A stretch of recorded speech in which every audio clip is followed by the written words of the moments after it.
Good evening, everybody.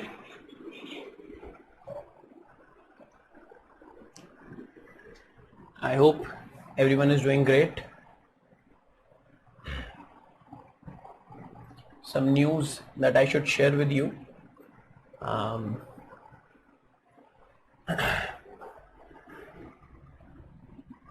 Not personally so happy, but maybe some of you would be happy.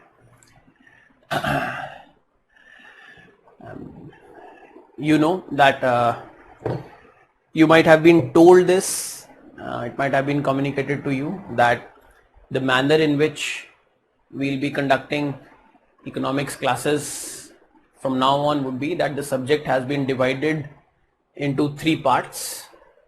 Some portion I'd be taking, some portion would be taken up by other faculties, and my portion, as in the portion that I'll be taking, is whatever I have taken in your batch till now.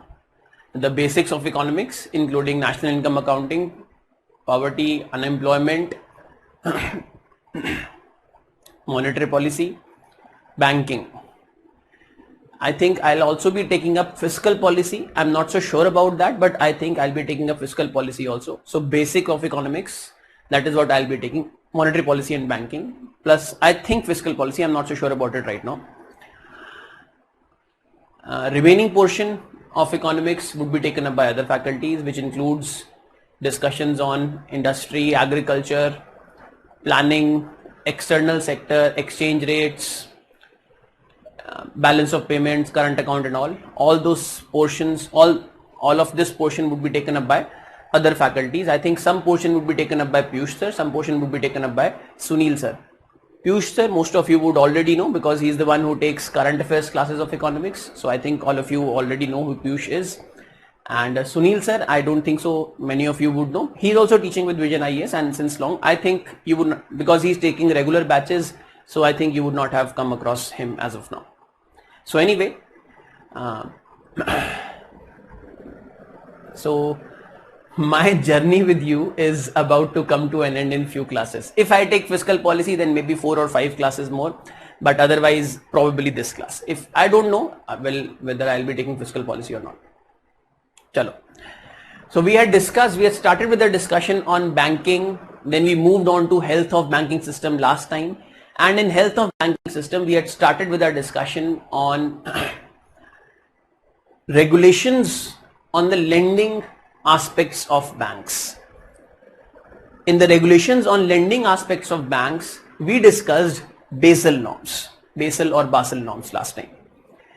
Basel norms are set of norms set by Basel Committee on Banking Supervision, implemented in India by RBI and in various countries by their own central banks, which talk about various risks associated with banking, various risks associated with the enterprise of banking.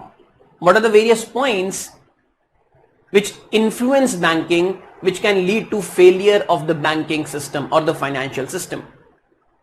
The Basel Committee tries to identify these risks, and then it tries to suggest ways through which such risks can be minimized. Practices of banks should be in a little bit control so that it doesn't lead to collapse of financial system. As we discussed last time also, banks की जो practices हैं or any kind of risk that any institution faces, materialization of that risk is in future. Preparation for that risk is today. You prepare for something which is yet to come. You identify that there might be some things that affect the system, affect the banking system or the financial system. You identify that, and based on that identification, you try to prepare the system for future. This is what BCBS does, Basel Committee on Banking Supervision does. It tries to look at what are the various risks the banking system of the entire world at any point, at any place in the world might be facing, and then it tries to advise the central banks of the world that you can have such regulatory measures in your own country. Your country's banking system might face this risk. India में risk अलग type के होंगे, America में risk अलग type के होंगे, different countries will have different types of risk and based on that the central banks adopt various regulations and implement them in their own countries. The latest set of regulations is Basel III norms. We discussed Basel III norms. I had dictated also. मैंने आपको लिखवाया भी था Basel III norms के बारे में. As in briefly, which recognize broadly three types of risks: operational risks, market risks, and financial risks. These are the three types of risks that are recognized by Basel norms. Broadly. अब इसके अंदर बहुत अलग-अलग type के risk होंगे.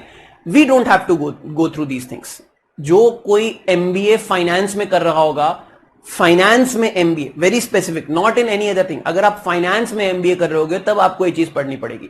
Not even for economics optional, not for management optional, not for RBI exam. Nobody is going to ask you these thing. Somebody who is doing MBA in finance will be bothered about these aspects. We don't have to, we just have to know. Broadly हमें समझना चाहिए, broadly we should understand. Okay, these are banking system or banking industry faces various points of failure. There can be various points which can lead to failure of the banking industry.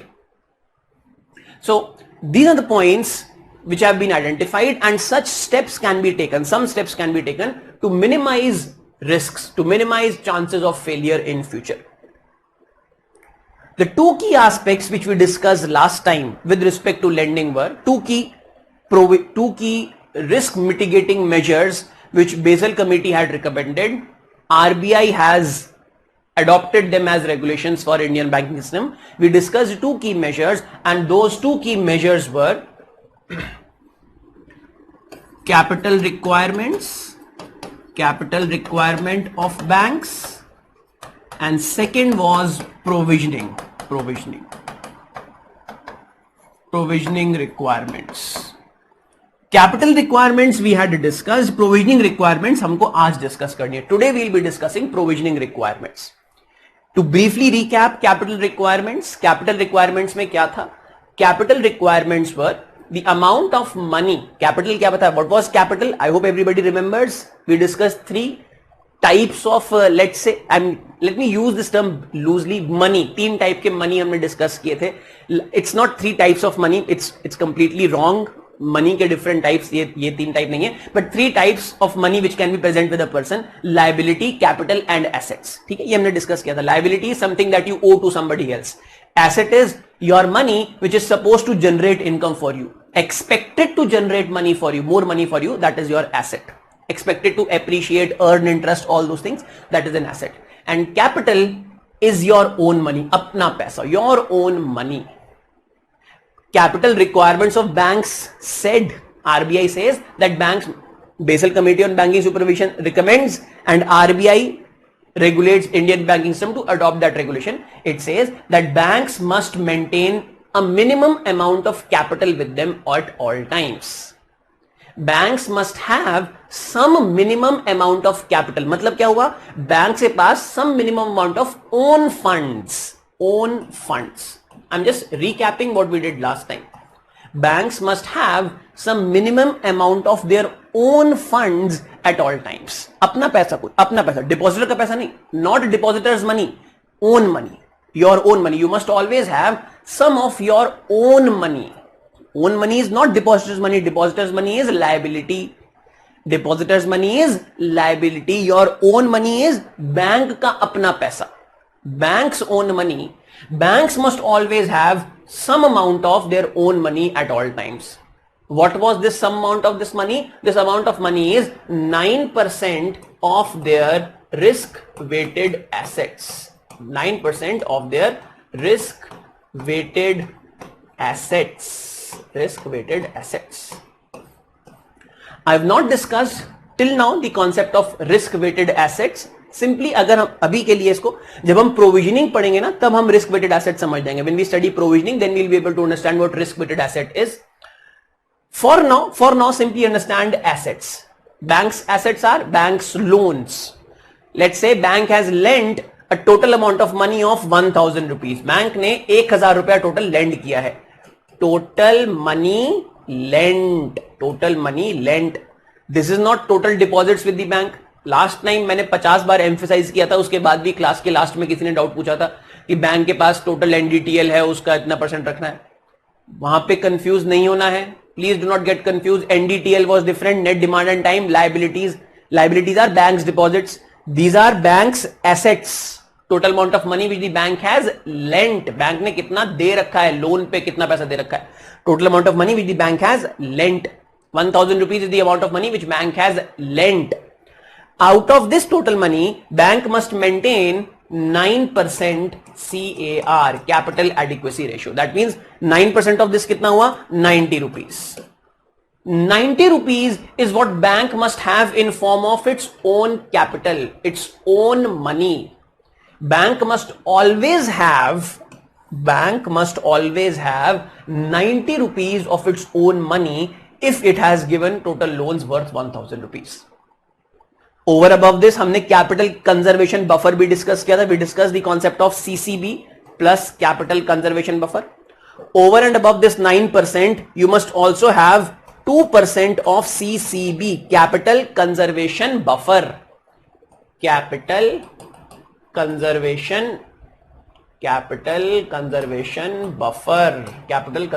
buffer.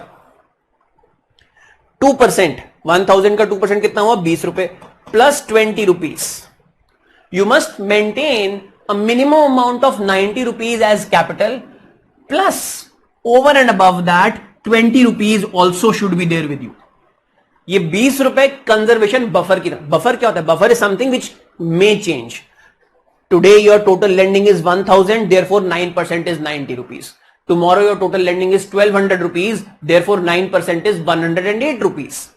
You might not be able to find those extra 18 rupees. अगर आपकी lending 1200 रुपए हो गई, कल आपने 200 रुपए और lend कर, tomorrow you lend 200 rupees more, now 9% of this is 108, 108 रुपए. That means now today you should maintain at least 108 rupees as capital requirement. If you were maintaining exactly 90 rupees, अगर आपके पास केवल 90 rupees थे, if you were greedy and you said 90 rupees maintain करने तो हम 90 करेंगे. If you had only 90, tomorrow you need 18 more. You need 18 more from this plus 18. Where will you get these 18 rupees more? You do not have. Now you will have to arrange for some of your own money. अपना पैसा arrange करना पड़ेगा कहीं ना कहीं से. कहां से आएगा? एकदम से तो नहीं आएगा. So for this, because there is a continuous change in requirements, you need to maintain a buffer also. एक buffer भी maintain करना पड़ेगा. This buffer helps you in meeting day-to-day dynamisms. Dynamically, this keeps on changing the amount of money that you have lent. It keeps on changing. Therefore, this buffer helps you to meet that dynamic requirement. We had discussed this. हमने discuss भी किया था और लिखा भी था इसके बारे में. Capital requirements and capital conservation buffer. ठीक है? Today we will discuss provisioning requirements. आज हम provisioning requirements discuss करेंगे. Let's discuss provisioning requirements. I'll take up your questions. Questions आपके सब लूंगा मैं, चिंता मत करो. I'm seeing your questions. I have already seen them. Questions will be taken after some time. Break के दौरान, when I'm going to, जब break के दौरान होगा या फिर whenever we wrap up this particular topic of provisioning, उसके बाद question ले लूंगा. ठीक है? चलो. So let's discuss provisioning requirements now. Provisioning requirements. So first, we had discussed requirements with respect to capital requirements. The regulations with respect to capital requirements. क्यों है ये regulations? समझ रहे हैं ना हम? There are points of failures for banking system. The banking system may fail. Some practices of banking system may lead to failure of the banks. Those points of failure are being identified and steps are being taken to mitigate those points, to mitigate those risks. Risks which can arise, you have to mitigate them today. How are you mitigating? Two broad requirements. There are many. इसके सिवा बहुत सारी है. दो हमारे लिए बहुत important, जो दो सबसे बड़ी requirements है, ये हम पढ़ रहे हैं. So two broad requirements. One is capital requirements and second is provisioning requirements. So capital requirement is clear. Banks need to have some amount of money from their own resources. From their own money, they must possess at least 9% of the total risk-weighted assets. Risk weighted concept अब हम provisioning में समझ लेंगे. Risk weighted asset क्या होता है? Asset समझ गए, रिस्क वेटेड एसेट अपने आप समझ जाओगे क्या है. इसमें I am not going deeper into this. Some of you might know that this capital requirements of 9% CAR, if you read it from some material, अगर आप कहीं पे मटेरियल से पढ़ते हो या नेट पे पढ़ते हो तो यूजुअली इसके बाद एक चीज दी होती है जो मैंने आपको नहीं बताई है क्लास में, that is where will this capital be, where will the bank get this money from, this own money, in what form will bank get this money from? So usually आपने terms, you might have come across these terms, tier 1 tier 2 capital, tier 1 tier 2 capital, you must have come, some of you might have come across these terms, tier 1 capital, tier 2 capital. I'm not going into these details of tier 1 and tier 2 capital. I'll just, क्योंकि ये जो terms है ना tier 1 tier 2 capital, tier 1 tier 2 capital, ये बहुत ही frequently कई जगह लिखी होती हैं. I don't know, I don't think so that many people understand their exact meaning as well, लेकिन लिख देते हैं टीयर 1 टीयर 2. ठीक है, मटेरियल आप कहीं से पढ़ोगे, किसी वेबसाइट पे जाके पढ़ोगे बैंकिंग रेगुलेशंस के बारे में और बेसल कमेटी के बारे में, you will find mention of these words tier 1 tier 2. Since you are going to find mention of these words, I'll just briefly explain. I'll not go into details and not spoil you by talking about, I'll not waste our time by talking about what is tier 1, tier 2. I'll just give you broad outline of what tier 1 capital and tier 2 capital is. Please understand. These 90 rupees, yahan tak hum samajh gaye the? All this was clear. Bank has to maintain 90 rupees. If it has lent 1000, it has to have 90 rupees from its own money. It must possess 90 rupees of its own money. Apna paisa, its own money, capital. It must possess 90 rupees of its own money. If it has lent 1000 rupees. This 90 rupees can be possessed by the bank, can be had by the bank in various forms. जो 90 rupees है, this capital of bank may take various forms. जैसे example के तौर पे समझेंगे पहले. My own money, that is my capital. My own money, मेरा अपना पैसा. मेरा अपना पैसा कई सारे फॉर्म्स ले सकता है. It can take multiple forms. My own money can take form of cash in my wallet. My own money can take form of balance in my bank account.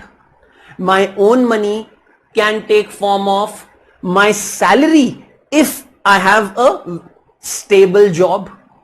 अगर मेरी एक स्टेबल जॉब है, हो सकता है मेरे पास आज की तारीख में पैसा ना. It might be the case that I might not have money today, but there is a guarantee that I will have money next month and next month and next. If I have a stable job, मान assume कर, I'm just giving example that my own money can take various forms. मेरा अपना पैसा है, मैं मान लो सरकारी नौकरी करता हूं, so chances are that I will be getting the salary this month, next month, next month, next month. That can also take, my money can also take that form, that what is the expected salary that is going to come. My money can take form of the assets that I possess right now, physical assets which I possess. My money can take form of, for example, कि मेरे नाम पे एक घर है, एक building है, वो मेरे नाम पे है. I possess some asset. This building is on my own name. If need arises, then this building can be sold. I will get money immediately. If need arises. So money can take various forms. I'll recap what I just said. I said, what is my capital? My capital is my money. Capital मैंने क्या explain किया? Capital is my own money. Money which belongs to me, जिसके ऊपर मेरा नाम लिखा है. The money which belongs to me, that is my capital. It can take multiple forms. Cash in my wallet is my money. Balance in my bank account is my money. My salary is my money. Not even this month's, not just this month's salary, but next month's salary is also my money. Just that it is going to come in future. But it is my money. Assets which belong to me, my house, my land, that is also my money. So capital can take various forms. It can take various forms. When we talk about banks, in the context of banks, these 90 rupees can be maintained in various forms. For example, profit of banks. Banks profit कमाते हैं. Profit of banks. Profit of banks is bank's own money.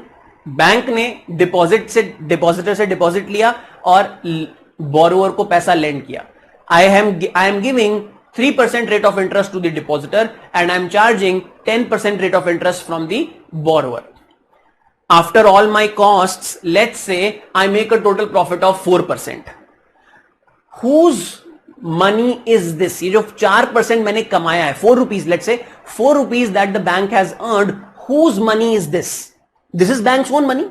This money has come from banking operations, but this 4 rupees is bank's own money. It's not an asset, it's not a liability, it's bank's own money. To my depositor, I paid 3 rupees as interest. From my borrower, I got 10 rupees as interest.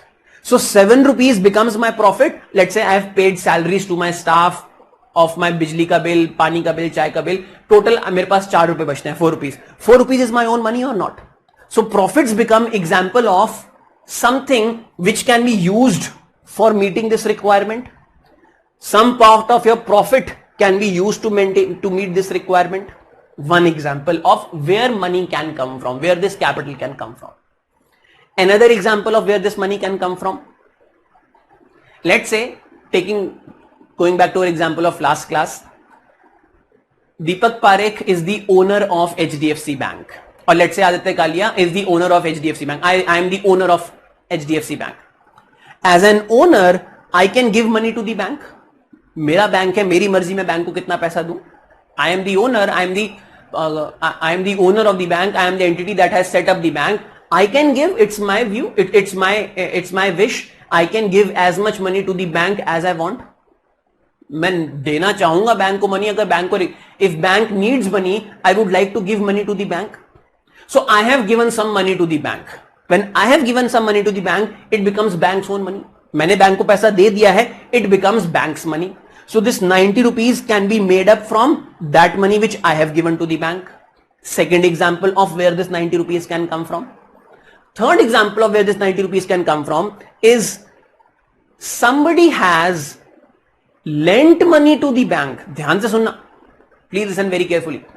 Somebody has lent money to the bank.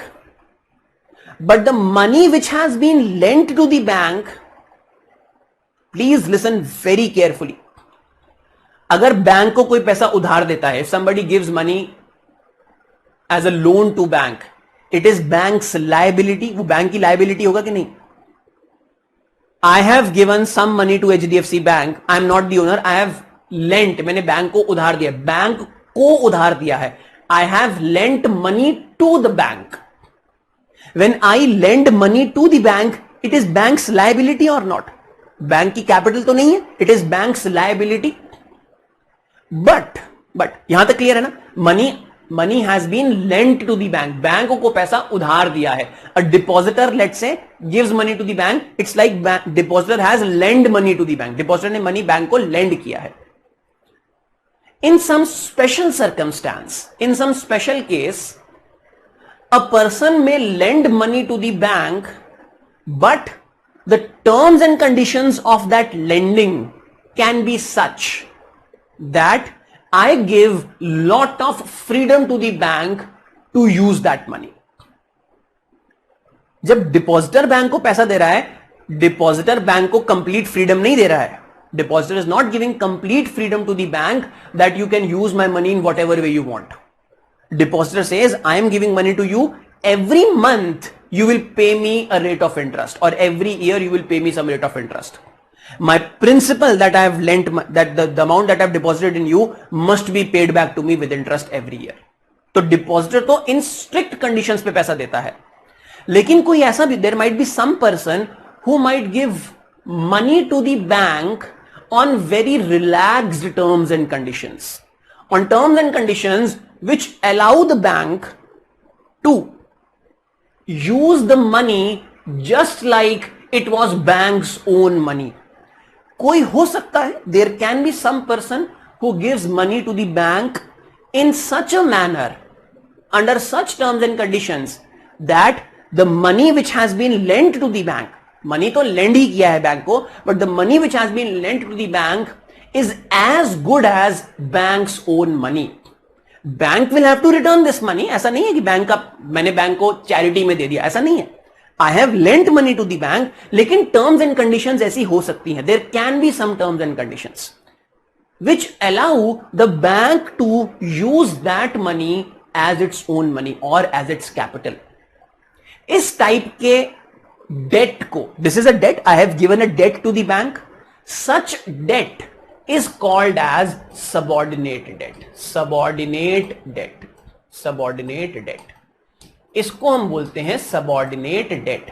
Understand subordinate word सब समझते हैं ना क्या है? What is the word subordinate? Subordinate is that you are subordinate to something. One is normal debt, something which is a normal debt, and something which is subordinate to this normal debt. Normal debt is, let's say I have given money to the bank, bank has to pay me interest, bank has to pay back the principal to me. All the normal terms and conditions apply on this debt. A depositor deposits money in the bank account, that is example of normal debt. Depositor is lending money to the bank, that's a normal debt. Normal debt cannot be used as bank's capital because this is liability. ये तो bank की liability है. This is bank's liability. But subordinate debt. Now, subordinate debt is also a liability. It is also a liability. ये भी liability है. Subordinate debt is also liability. But the terms and conditions are such, are so relaxed. ये बात समझनी है हमें बस. Terms and conditions of this loan, of this debt are so relaxed that bank can as well use this money as its own money, as its own capital. कि इसमें liability का factor बहुत ही कम रह जाता है. Very less factor of liability. It is a liability. Subordinate debt is ultimately a debt. So it is a liability, but the terms are such that they allow the bank to use this money as its capital. So this can also be used. Such money which is given, somebody can lend money to the bank in such a way that ask them कि भाई आप इसको अपनी capital की तरह use कर लो. That means the lender, the person who is lending money is assuming the risk, is taking the risk. If I am lending money to the bank, I am taking the risk that my money can be used in case the bank needs to use its capital. अगर bank को अपने depositors को पैसा वापस करना हुआ, if bank fails, bank will have to return money to its depositors. Where will it get money to return to its depositors? From its own funds, from its own capital. Reserves भी काम आएंगे, capital भी काम आएंगे, ये सब चीजें काम आएंगी. तो capital भी काम आएगी. तो अगर बैंक फेल हो गया, तो मैंने जो पैसा बैंक को उधार पे दिया है, the money which I have lent to the bank as a loan, that money can also be used by the bank to pay back to its depositors. Such money, such subordinate money, such subordinate debt can also be used for the bank to meet its capital requirements. 90 rupees can also be fulfilled by the bank by taking subordinate debt. We divide the capital, the money which ये मैं dictate नहीं करूंगा. I'm not going to dictate any of this because this is not required. But this is there in many articles that you read. You might come across this in newspapers. You might come across this in your, I think it is also there in your printed material. You will come across this if you go and search on the internet, tier 1, tier 2 capital. But this is not important for us. I'm not going to dictate this thing. ये मैं dictate नहीं करूंगा. ये हमारे लिए important नहीं है. मैं पहले ही बता देता हूं. मैंने पहले बता भी दिया. The capital of the bank is usually divided into tier 1 and tier 2 capital. That is, from where does the bank get its money? जो बहुत ही surety के साथ, please listen to each and every word very carefully. The money which is surely bank's own money, which is completely bank's own money, on which there is no if and but, on which bank has almost a complete control over. Banks own money, profits for example, वो bank का अपना पैसा है, उसमें bank को किसी को कोई एक्सप्लेनेशन नहीं देना है. Bank doesn't have to tell anyone anything about profits of the bank. Bank is earning profits, that is banks own money. So parts of banks capital, listen very carefully. 90 rupees जो है, 90 rupees has to be maintained in some form in tier 1 capital, some form in tier 2 capital. Tier 1 capital comprises of those aspects which are surely bank's money, like profits of banks. जैसे profit of bank है, this would be part of tier 1 capital. Tier 2 मतलब थोड़ी सी subordinate है tier 1 के. This is also bank's money, but there are some conditions involved here. Tier 2 is also bank's money, but there are some conditions involved here. It's not complete bank's ownership like profit. Profit के ऊपर bank की अपनी पूरी ownership है. Profit belongs to the bank. But tier 2 money, tier 2 capital, there might be some ifs and buts, some conditions associated with the money. tier 2 capital. Bank has to maintain these 90 rupees from both tier 1 and tier 2.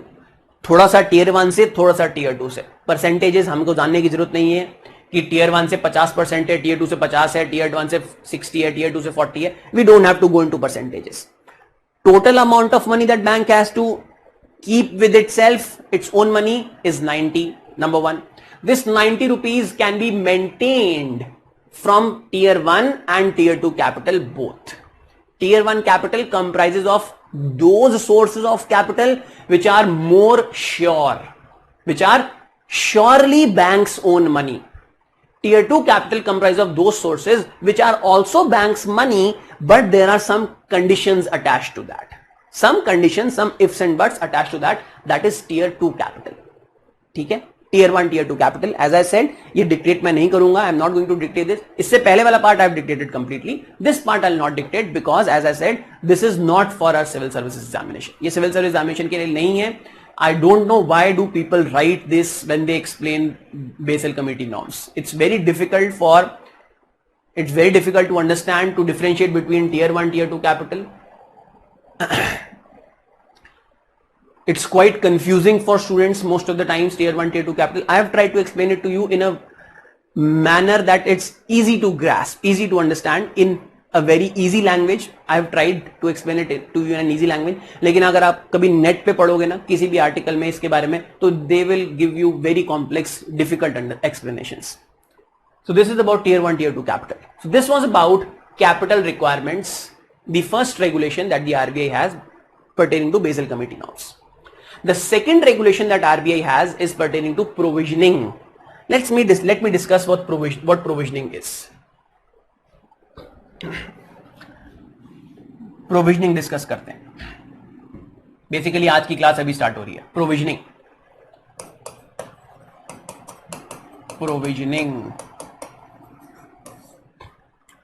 Now what is provisioning? Understand. Provisioning means, last time I used this word and some students had a confusion. I'll use this word again, but this time I'll explain with an example. Therefore, no confusion would be there. Setting aside.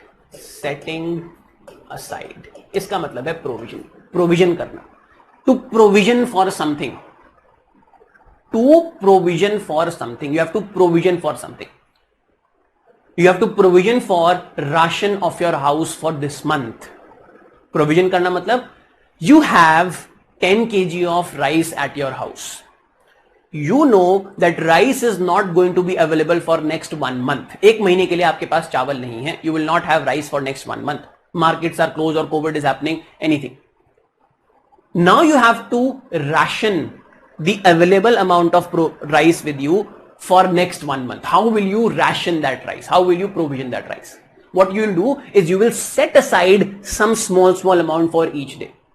That for each day, this is the amount, we will not use more than this. This is called, इसको क्या हमने बोला? Provisioning. Setting aside. Clear है provisioning मतलब क्या है? अब banking का example देखते हैं, that what is provisioning in terms of banking.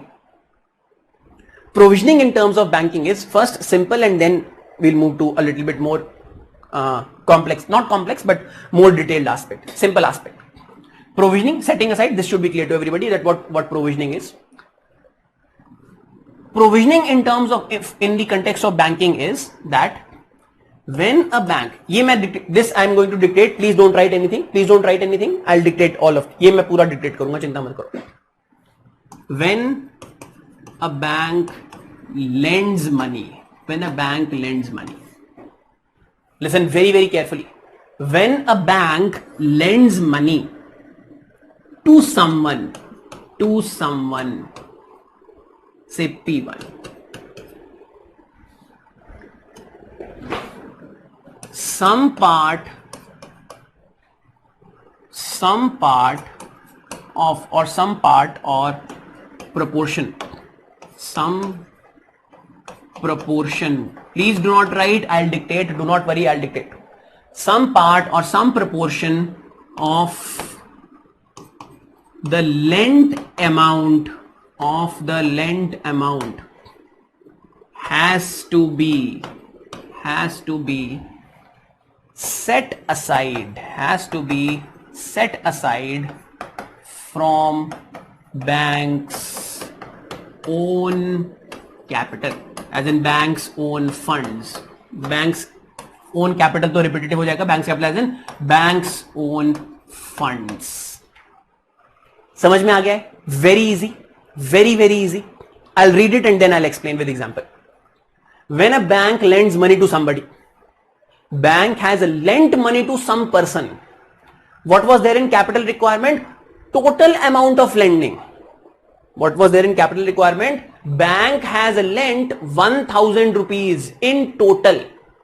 P1, P2, P3, P4, P5 को मिला के bank has lent a total of 1000, total money of 1000 rupees, 1000 रुपए टोटल लेंड किया है बैंक ने.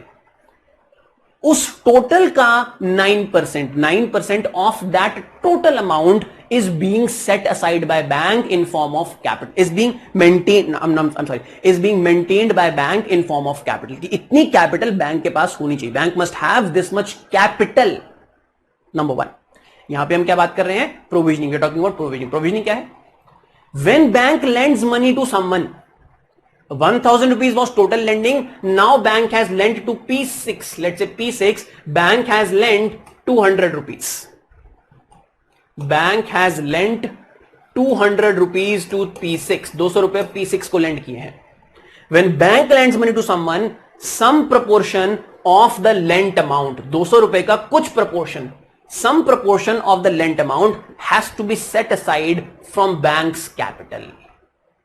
वहां पे हमने क्या किया था? 1000 रुपीज का 9% was 90 rupees. 90 rupees was capital requirement. It is capital requirement. Here what I am telling you, this is total lending. This is total lending. Here what I have told you, individual lending, individual lent amount 200 rupees. Some proportion of this, some proportion, let's say 1%. I'm just taking an example of 1%. अभी मैं केवल example ले रहा हूं. Let's say 1% ले लेते हैं. 1%. Let's say 1% of this. When you lend money to somebody, some proportion of this, let's say 1%, 2 rupees, 2 रुपए. 2 रुपए आपको अपनी कैपिटल से सेट असाइड करने पड़ेंगे. Set aside some capital. You have got some capital. You have to set aside some capital. 2 रुपए अपनी capital में से, जितने भी आपके पास कैपिटल है, whatever is the amount of capital that you have. Let's say bank has a total capital of 500 rupees. From 500 rupees, now bank will set aside. Bank side में रख देगा. राइस 10 kg थी, राइस में से एक कटोरी निकाल के आपने साइड में, you have taken 1 cup out and you have provisioned, you have set it aside. You have set aside 2 rupees from your capital. You have got 500 rupees as capital. Now you are setting aside 2 rupees from your capital. Provisioning. Whenever you lend money, you have to provision some amount of money. Why do you need to provision? It's easy to guess. It's easy to think. Why do you need to provision? You need to provision money from your own funds, that is from your capital, because same reason, point of failure. If bank fails, bank ने 200 रुपए lend किए हैं, bank has lent these 200 rupees to somebody. If the 200 rupees which the bank has lent, if this money does not come back, then bank should have some money pertaining specifically to this loan. ये 90 rupees क्या है? This 90 rupees is pertaining in general. Total lending के ऊपर 90 rupees. 90 rupees you have set aside, that is set aside in general. 2 rupees you have set aside, that has been set aside specifically for this loan. जब ये loan वापस आ जाएगा, आपने 200 रुपए land किए, you have lent these 200 rupees. When this loan will come back to you, then you will no longer need to set it aside. तब आप अपनी कैपिटल जो आपने सेट असाइड करी थी उसको आप फ्री कर सकते हो. That is called as freeing up of capital. Freeing up of capital. You have set aside some money, the loan has come back to you now. Now there is, अब इसका कोई रिस्क नहीं है, इस particular loan का कोई risk नहीं है. Now you can free up this capital. Now you can use it in whatever way you want. तो ये 2 रुपए जो हैं आपके, which are specific to these 2 rupees, which are specific to this particular loan, you will have to set aside. Clear? This is called provisioning. इसको बोलते हैं provisioning. Let's take up an example of the bank. Let's take example of the bank. Things will get even more clear. Bank का example लेते हैं. Let's say there are, I'll explain everything on this screen now. यार ये इसका कैमरे का auto focus जो है ना, पता नहीं, आई डिड नॉट डू एनीथिंग, इसका ऑटो फोकस हो गया है, तो बीच बीच में मैं ऑटो फोकस हो जाता हूं, कोई बात नहीं.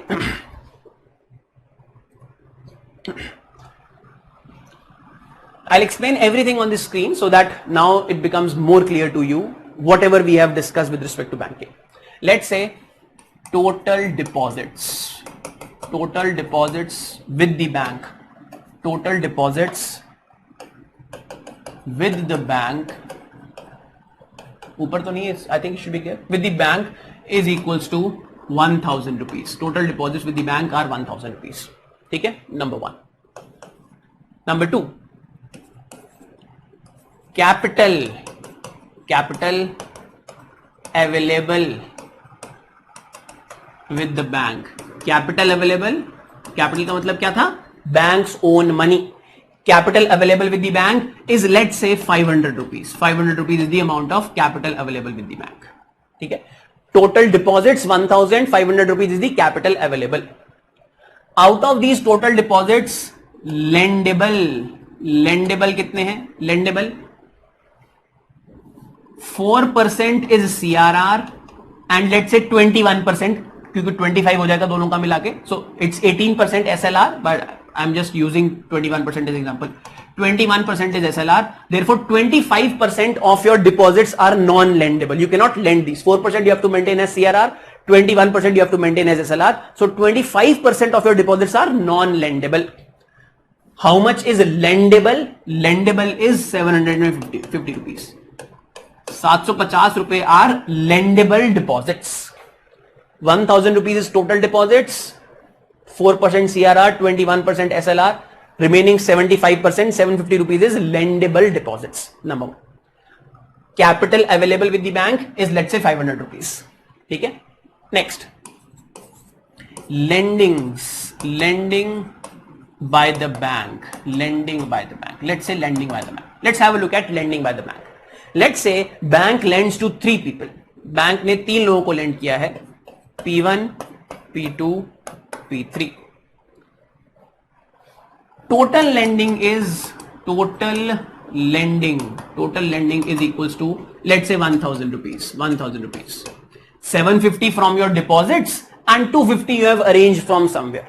250 you have, let's say, borrowed from RBI, borrowed from another bank, maybe used your capital, kahin se bhi you have taken, you have arranged for 250 rupees more. 750 rupees your lendable deposits.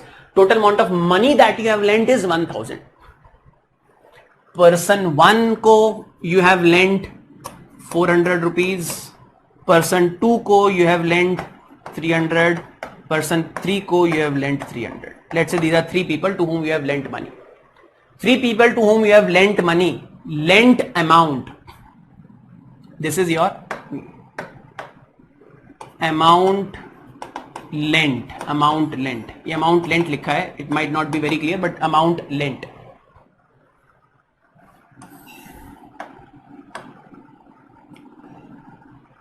Purpose or let's say sector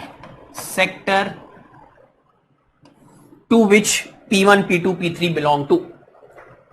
P1 belongs to, let's say, agriculture. P2 is, let's say, government, और government का example नहीं लेते हैं, government से और आसान हो जाएगा, चलो गवर्नमेंट का ले लेते हैं, आसान वाली चीज भी होनी चाहिए. Government, P2 is government, and P3 is a retail. Let's say me, I have borrowed for housing purpose, housing loan. P3 is a housing loan. P1 is an agriculture loan, P2 is government loan, P3 is a housing loan. 3 different loans. Next, risk associated, risk associated, risk associated. Let us say risk associated with each loan, हर एक loan के साथ क्या कितना risk associated है. Let's say agriculture has a risk of 100%, government has a risk of 0%, housing loan has a risk of 50%. I'm just making these numbers. The numbers are these numbers. I just made up these numbers. आप यहाँ पे 100 की जगह 500% लिख दो, आप 100 की जगह 25% लिख दो. These are just for explanation purposes. This is just risk. Bank will assess what is the risk of the particular loan. Bank assess करेगा कि एक particular loan का कितना है. किसी का 5% होगा, किसी का 10% होगा, किसी का बहुत ज्यादा होगा. Bank has lent money based on, and it has assessed the risk of different people to whom it has lent money. Risk associated. Next, this is the amount lent. This is your asset. ये amount lent है. This is your asset. 400 rupees is the amount that you have lent. This is your asset. 300 rupees is your asset. 300 rupees here for P3 is your asset. Now what do you calculate? You calculate risk weighted asset, RWA, risk weighted asset. तो अब before RWA एक और चीज calculate कर लेते हैं.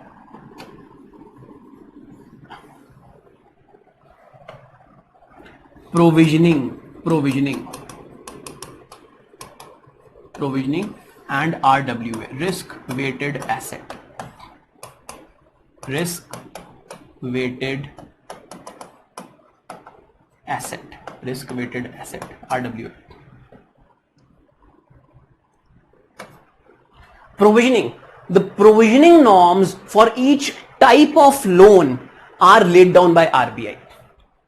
RBI lays down provisioning for each type of loan. RBI बताता है कि इस लोन के लिए कितनी provisioning करनी है. Different types of loan, RBI will tell what kind of what is the type, what is the amount of provisioning that you have to do. Let's say RBI says for an agricultural loan you have to do 5% provisioning. For a government loan you have to do 0% provisioning. For a housing loan you have to do, let's say, 10% provisioning. RBI will tell, RBI बताएगा कि कितनी provisioning करनी है. How much provisioning has to be done will be told. This is standard. Yes, no, do not waste your neurons, precious neurons on remembering these numbers. ये number random है, मुझे पता भी नहीं RBI ने. 0% के लिए मैं श्योर हूं, गवर्नमेंट के लिए 0% होगी, बट बाकियों के लिए I don't know what is the number. Don't waste your cells, brain cells in remembering these numbers. But understand this point.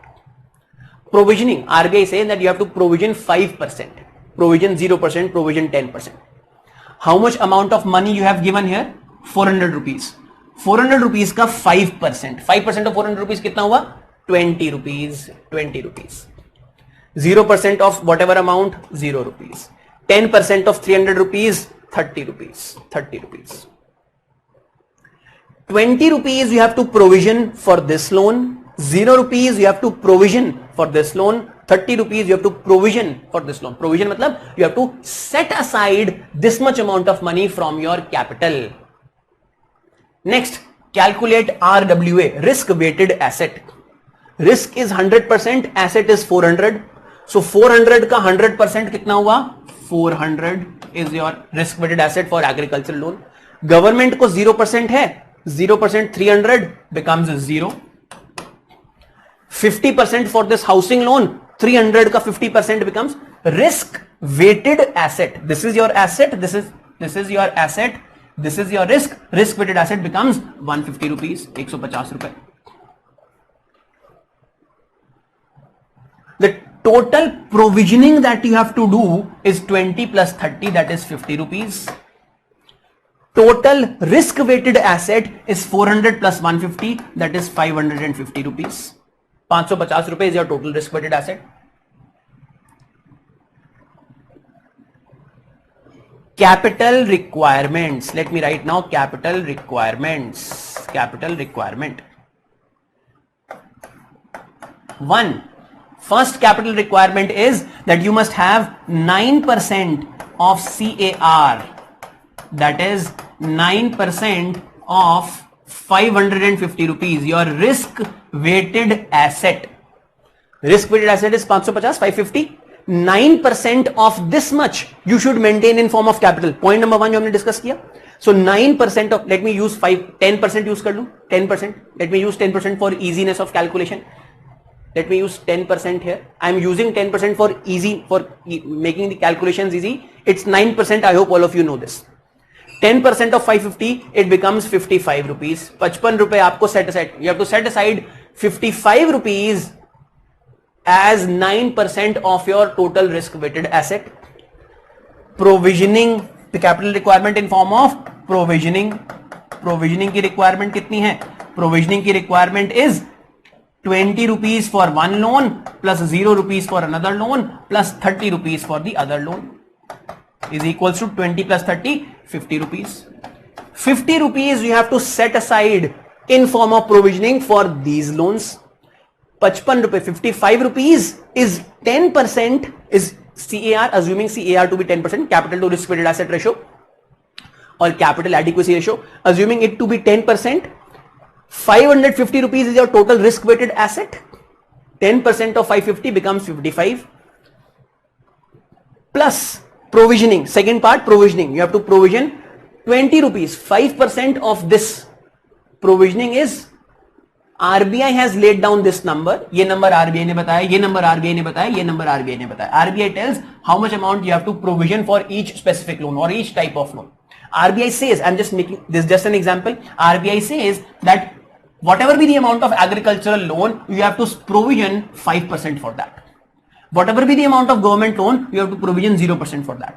Whatever be the amount of housing loan, you have to provision 10% of that. उसका 10% provision करना पड़ेगा. Example, 10% provisioning, अगर मैं आपको सच बताऊं तो provisioning requirement 1 या 2% होती है. I'm just to explain. Provisioning requirement is just 1 or 2%. 1 या 2% होती है provisioning requirement. Just for example purposes, I have taken up these numbers 5 and 10%. Just for example purposes. So provisioning 20 plus 0 plus 30 becomes 50 rupees. These are the two essentials of RBI's regulations over banking system with respect to their lending. That banks will have to have adequate amount of capital with them with respect to maintenance of capital adequacy ratio, which is 9% of their risk weighted asset. यहाँ पे I have taken example of 10%, which is let's say 55 rupees here. Plus, in addition to that, for every loan that the bank gives, for every loan, some amount of money would have to be set aside, which is in respect of the amount of provisioning that RBI sets for each type of loan. यहाँ पे person 4 आ जाता है. There is some person 4 to whom you lend some amount of money. That person 4 is in let's say airlines sector. Vijay Mallya को loan दिया गया है. So let's say airline sector के लिए risk associated is 200%. आज की तारीख में today if you lend to airlines, risk associated is very high. So risk associated is let's say 200%. So वहां का risk weighted asset यहाँ पे आ जाएगा. Provisioning amount would probably be high. Let's say you have to provision 5% for airlines for a loan given to an airlines company. So that amount will come here. Accordingly, you will have to set aside your capital. You will have to set aside some money in form of provisioning. Clear? This is a detailed calculation, detailed example that I have given to you. एक बार recap करूं फटाफट क्योंकि I've just recapped it now, but I'll recap it one more time so that you understand. We have discussed, everyone please pay attention, we have discussed two regulations that RBI has with respect to the banks lending. Bank lending ठीक से करे, bank lending साथ सोच समझ के करे, और bank की lending में कुछ risk associated होते हैं. There are some risks associated with the bank's lending. In order to minimize those risks, in order to ensure that if those risks materialize, banks are sufficiently capitalized, banks have sufficient amount of money with them. ऐसा नहीं है कि depositor का पैसा वापस नहीं कर पा रहा है bank. In order to mitigate these risks, in order to minimize the chances of default by the bank for its depositors, RBI has come up with regulations on lendings. Regulations pertain primarily in two aspects. First aspect is capital requirement with respect to risk-weighted assets. Bank has assets in form of loan. Each loan has a risk associated with it, and from that we calculate a bank's risk-weighted asset. There is a certain percentage of risk-weighted asset that banks will have to set aside from their capital. That bank will have to maintain a minimum amount of capital at all times. That percentage is 9%. 9% of bank's risk-weighted assets must be maintained with the bank at all times in form of bank's own money, that is bank's own capital. तो 550 रुपए bank का risk-weighted asset है, 10% मान लेते हैं. 55 rupees is the amount of capital that the bank must always possess. Bank must always have 55 rupees of capital if this is the risk-weighted asset. At the same time, there is also a provisioning requirement with respect to each individual loan. Whenever a loan is given, there is a provisioning requirement which is set by RBI. In accordance with that provisioning requirement, banks have to set aside some money. For example, for an agricultural loan, banks are setting aside 5% of the total amount that they have lent. 400 rupees is what they lent, 5% of that is 20 rupees, and therefore bank have to set aside 20 rupees from their capital. For a government loan, provisioning is 0, so bank have to set aside 0 rupees, that is no amount from their capital. For a housing loan, banks have to set aside 10% of the loan amount, that is 30 rupees from their capital. So total amount of money that the banks have to set aside from their capital, जिसको आप छूना नहीं, don't have to touch that. You have rationed it. You have set it aside, now you will not touch it. This amount is 20 plus 0 plus 30, which is 50 rupees. So you need to maintain at all time 55 rupees of capital, plus you have to set aside 50 rupees of capital. How much capital did the bank have? Bank has 500 rupees of capital. This example में bank के पास जो capital available है, that is 500 rupees. If the bank has 500 rupees of capital and the requirement here is 55 plus 50, that is 105, then that means bank is adequately capitalized. Bank has good amount of capital with it, excess amount of capital with it. In fact, it means क्योंकि bank के पास 500 रुपए capital है और requirement केवल 105 रुपए की है, requirement as of now is 105 rupees. This means that bank can now even lend more. Bank और भी लेंड कर सकता है. Bank can lend to person 4, bank can lend to person 4, person 5, person 6, person 7. Bank और भी lend कर सकता है. Bank can lend even more, but the bank can lend, जैसे जैसे बैंक लेंड करता जाएगा, bank lends to person 4, bank lends to person 5, bank lends to person 6. 3 लोगों को बैंक ने और लोन दिया. Let's say bank gives loan to 3 more people. It borrows money from somewhere. From ICICI Bank it borrows money. It takes money from somewhere. It has lent money to P4, P5, P6. After lending money to P4, P5, P6, let's say the total, now after lending money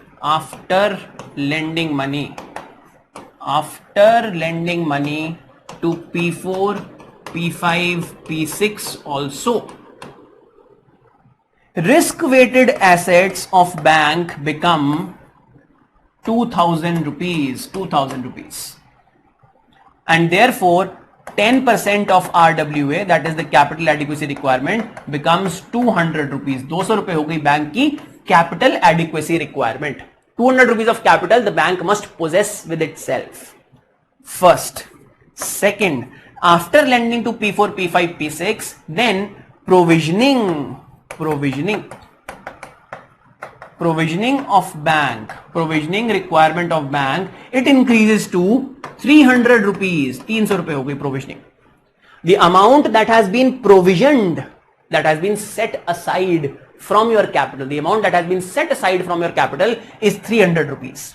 Therefore, now after you have lent to P4, P5, P6, बताओ, now total capital required by the bank, is how much? 200 rupees as capital adequacy ratio and 300 rupees in form of provisioning.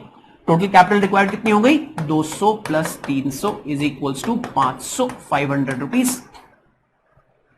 500 rupees is the total capital required by the bank. How much capital does the bank has? 500 rupees. 500 रुपए bank के पास है. How much is the capital requirement? 500. Now, can the bank lend to P7? क्या bank P7 को lend कर सकता है? P4, P5, P6 को जब lend कर दिया, when bank has lent to P4, P5, P6, then its capital requirement has touched 500 rupees, which is the amount of capital with the bank. Now can it lend to P7? क्या P7 को lend कर सकता है? Let's say bank has now lendable deposits. Let's say bank now has lendable deposits. More money is coming to the bank in form of deposits. Bank के पास पहले 750 lendable deposits थे. Let's say now bank has 5,000 rupees of lendable deposits. Let's assume bank के पास आ गए, demonetisation हो गया और bank में सब लोगों ने अपना पैसा जमा कर दिया. Everybody has deposited their money in the bank after demonetization. So immediately lendable deposits with the bank skyrocket from 750 to 5,000. Can bank lend these deposits? Can it? I hope the answer is no of everybody. Why? Because bank has only 500 rupees of capital. The amount of capital which the bank possesses places a restriction on the bank on how much money can it lend. Amount of capital that the bank has put a restriction on the amount of money which the bank can lend. जब तक 500 रुपए से कम capital requirement थी, till the time your capital requirement was less than 500 rupees, it was good. You could have lent more. You lend to P1, P2, P3, your capital is still more than sufficient. You have 500, you need 105. You lend to P4, P5, P6, now you have 500 and you need 500. Despite having lendable deposits now, you will still not be able to lend. You will not be able to lend despite having lendable deposits. अब आपके lendable deposits बढ़ जाएं 5,000 के 5 करोड़ हो जाएं, but आप अभी भी lend नहीं कर सकते हो because you do not have adequate amount of capital with you. This is how capital requirements, this is how these provisioning requirements or Basel norms, prudential norms place restrictions on banking activities and make banking safer. A bank will now, अब सोचो bank के perspective से सोचो, bank के perspective से अगर सोचा जाए, अगर बैंक हाई रिस्क इंडिविजुअल को लोन देता है, if bank gives loan to a high risk individual or a high risk sector, then let's say bank gives loan to Vijay Mallya. If bank gives loans to high risk individual or a high risk sector, in that case provisioning requirement would be more, risk weighted asset would probably be higher, and therefore for that particular loan or because of that particular loan, bank's capital requirements would increase. मान लो ये जो एकदम से हमारी capital requirement increase हुई है वो इसीलिए हुई है because P4, let's say P4 was a person who was doing some kind of, let's say P4 was in airlines. Let's take Vijay Mallya का एग्जांपल ले लेते हैं, बहुत बेचारा छींकता होगा खांसता होगा, मेरा in all my classes I take his name in all my batches. Let's say P4 belonged to airline sector and the amount of loan that you had given to P4 was, let's say, 1,000 rupees, 1,000 rupees. Now for airline sector, let's say the risk was 200% risk था, therefore risk weighted asset becomes 2,000, risk weighted asset 2,000 यहाँ पे हो गया, तो वैसे तो मैंने 2,000 का एग्जांपल लिया था, but risk weighted asset increases drastically. Provisioning requirement for this particular loan is, let's say, 15%, and therefore you have to set aside 150 rupees. 1,000 रुपए दिए हैं, इसका 15% 150 रुपए. 150 rupees you have to set aside only for this loan. Now, would bank be willing to give this loan? No. Why? Because it's high risk loan. It's a very risky loan which creates lot of capital burden on the bank. अगर bank ने P4 को loan दे दिया, if bank gives a loan to P4, then its ability to lend to other customers will decrease. Risk is higher, it might earn better interest rate, but risk is very high in case of P4. Plus, It also creates capital requirements. Therefore, bank will prefer not to indulge in these high risk activities. This is how prudential norms impose restrictions on banks lending activities. इस तरीके से prudential norms bank को restrict करती हैं. Clear?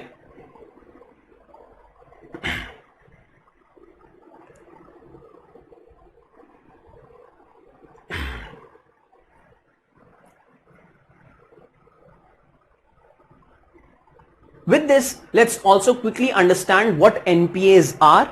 We'll just understand what NPAs are. यहाँ पे NPAs समझा देता हूँ क्या है. उसके बाद I'll dictate after explaining what NPAs are, and then after dictation we'll move on to resolution of NPAs, how to solve about health of banking system, how to improve health of banking system. Let me just quickly explain what NPAs are. It's very easy. It will take just 10 minutes to explain NPAs. This is bank's asset. ये bank का asset है. P1, P2, P3, P4, P5, P6. Bank has lent money to these entities, and this is the money which has been lent by the bank is bank's asset. ठीक है, ये हम कई बार देख चुके हैं. What is a performing asset? Performing asset is which performs. Expected asset is expected to earn income for you. A performing asset is that asset which earns income for you. I'll repeat. A performing asset is that asset which earns income for you. That is a performing asset. A non-performing asset is that asset which does not perform. As in, it was expected to earn income, but it is not earning income. That is a non-performing asset. P1 has been lent 400 rupees. The bank expects, let's say interest rate on this is 10%, let's say.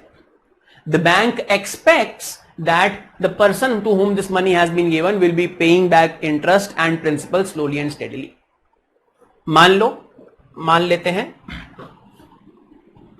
400 rupees was lent. 400 is the principal amount. Interest rate is, let's say, 10%. Has been lent for 2 years. Has been lent for 2 years. ठीक है. Interest rate compounded annually. ठीक है. Annual compounding में कितना हो जाएगा? पहले साल का 40 और दूसरे साल का 44 रुपए. Year 1, Year 2. Year 1, Year 2. How much money has to be returned? 400 plus 40 plus 44. This is the amount of money that has to be returned. Returned amount money that has to be returned. ठीक है. कितना हुआ? 84 and 484. 484 rupees have to be returned in 2 years. Now this 484 rupees is divided by 12 EMI आ जाएगी. Equated monthly installment. EMI से calculate होती है. How much amount is borrowed? 400 at the rate of 10%. Lent for how much time? 2 years. Compounded annually. तो पहले साल में कितना हुआ? 400 plus 10%. 40 rupees interest. 440. 400 plus 40. 440. Next year 440 plus 10%. 440 का 10% कितना हुआ? 44. So 440 plus 44. 484. 484 divided by 12 EMI. ये आपकी EMI निकल के आ गई. Okay. ये कितना आता है? 484 divided by 12 is equals to 40.3 rupees आ गया. 40.3 rupees per month. 40.3 rupees per month. ठीक है. मान लो ये आपकी EMI निकल के आ गई. Let's say 40 rupees. Let's say 40 rupees per month. Let's just take example of 40 rupees per month. So this person to whom this money was lent is supposed to return. It's supposed to return. I'll write 12 months here. M1, M2, M3, M4, M5, M24. 24 2 महीने का 2 साल का ना. M24. This person is supposed to return 40 rupees every month. हर महीने 40 रुपए इसको वापस करने हैं. Every month he is supposed to return 40 rupees. Equated monthly installment 40 rupees. Just an example. He is supposed to return 40 rupees every month. Let's say for first 3 months, पहले 3 महीने के लिए he returns or pays back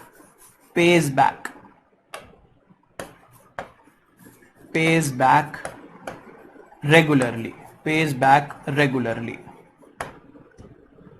For first 3 months, this asset is performing. ये asset perform कर रहा है. It was supposed to generate 40 rupees every month. Therefore, and it is generating 40 rupees every month. Therefore we'll say that this asset is performing. Next, महीना 4, fourth महीना आया, fourth month आया. In the fourth month, this person doesn't pay back. Fourth month में this person does not pay back. That means there is a sign of stress. There is a sign of stress. In fourth month, this person was supposed to pay back but did not pay back. That means in fourth month, there is a sign of stress. In first 3 months, it's perfectly fine, but in fourth month, there is a sign of stress. If the money doesn't come back in fourth month, अगर पूरे fourth month में पैसा नहीं आया, पैसा first date आपको पहली तारीख को पैसा रिटर्न करना था, लेकिन आपने पूरे महीने पैसा रिटर्न नहीं किया. You have not return money for 1 full month. पूरे महीने आपने पैसा नहीं दिया. This month, in fourth month, you did not return money. After 1 month, after this month is complete, now this asset would be classified as a stressed asset. इसको हम एक stressed asset की तरह classify कर देंगे. We'll classify this asset as a stressed asset if money has not come for 30 days. अगर 30 दिन के लिए पैसा नहीं आया है, we'll classify it as a stressed asset. तो पहली क्लासिफिकेशन क्या आई? Stressed asset. Next, month 6. Let's say now in month 5 and month 6, again there has been no payment for this asset. This asset has remained a stressed asset for continuously 3 months or 90 days. For 90 days continuously, this asset has remained a stressed asset. Now, if it is continuing to remain a stressed asset for 3 months continuously, that is for 90 days continuously, then it will be categorized as a NPA. तब हम इसको एक NPA classify कर देंगे. पहले 3 महीने, first 3 months, money was coming back, it was a performing asset. In fourth month, first time the money did not come back. That means there is a sign of stress. We'll classify it as a stressed asset. If money does not come for 3 months continuously, अगर 3 महीने continuously पैसा नहीं आया, if money doesn't come for 3 months continuously, then we'll categorize it as NPA, non-performing asset. अब इस asset का नाम हो गया है non-performing asset. Non-performing asset. Now it is called a non-performing asset. NPA has 3 subcategories. There are 3 subcategories or 3 subtypes of NPAs. There are 3 subtypes or subcategories of NPA. Category 1, Category 2, Category 3. There are 3 subtypes of NPA. Now after 90 days, it has been categorized as NPA. इसको NPA हमने बोल दिया है. लेकिन अभी for next 12 months, if it doesn't pay back, that means for next 12 months, if it continues to remain as an NPA, तो हम इसको बोलेंगे it is NPA type 1. NPA type 1. If for 12 months, अगर 12 महीने तक, if for 12 months it remains categorized as NPA type 1, if continuously for 12 months it remains categorized as NPA type 1, then we will categorize it as NPA type 2. Now it will be NPA type 2. It is an NPA, this is also an NPA. NPA has 3 subcategories, subcategory 1, subcategory 2, subcategory 3. For the first 12 months, it is in subcategory 1. If for first 12 months, अगर पहले 12 महीने में कोई payment नहीं आया है, if it remains classified as NPA in the first 12 months, it will be NPA category 1. But if it continues even after 12 months, now it will be recategorized as NPA type 2. अब हम इसको NPA type 2 categorize करेंगे. If it continues as NPA type 2 for next 3 years, next 1 year, 12 महीने यहां पे हो गए. Next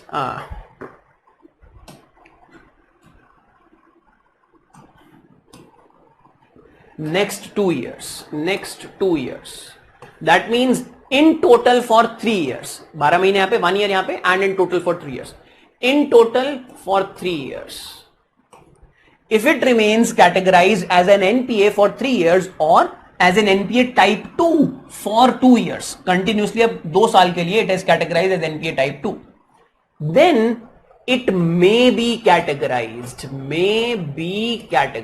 it's not necessary, it may be categorized as NPA type 3.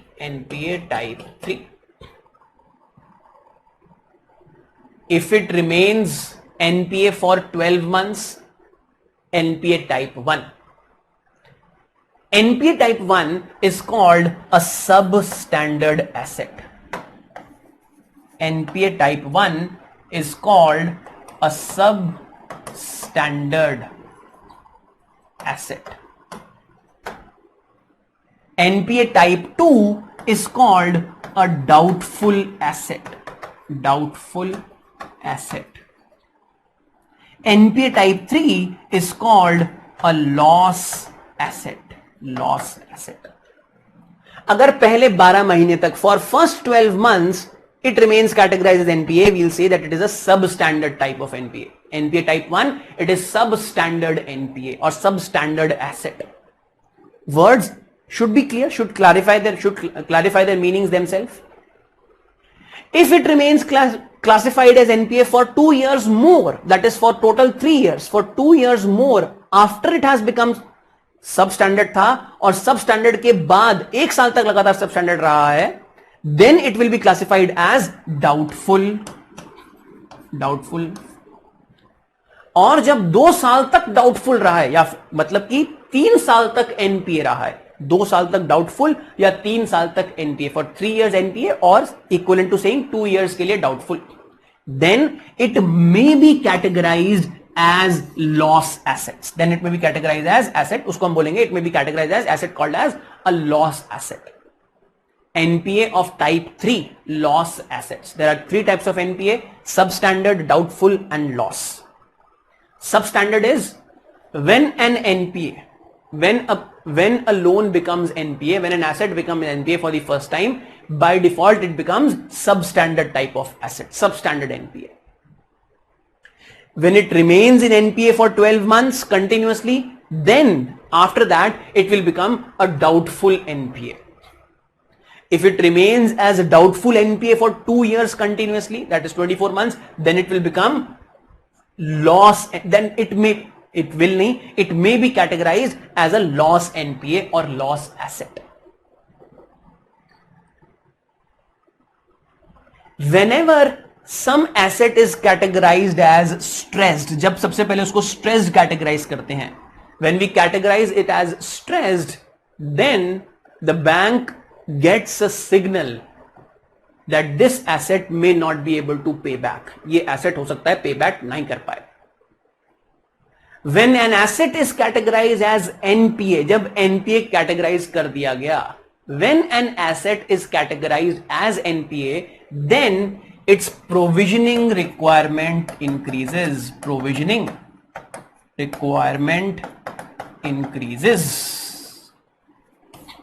Let's say the initial provisioning requirement was 5%, now the provisioning requirement is 20%.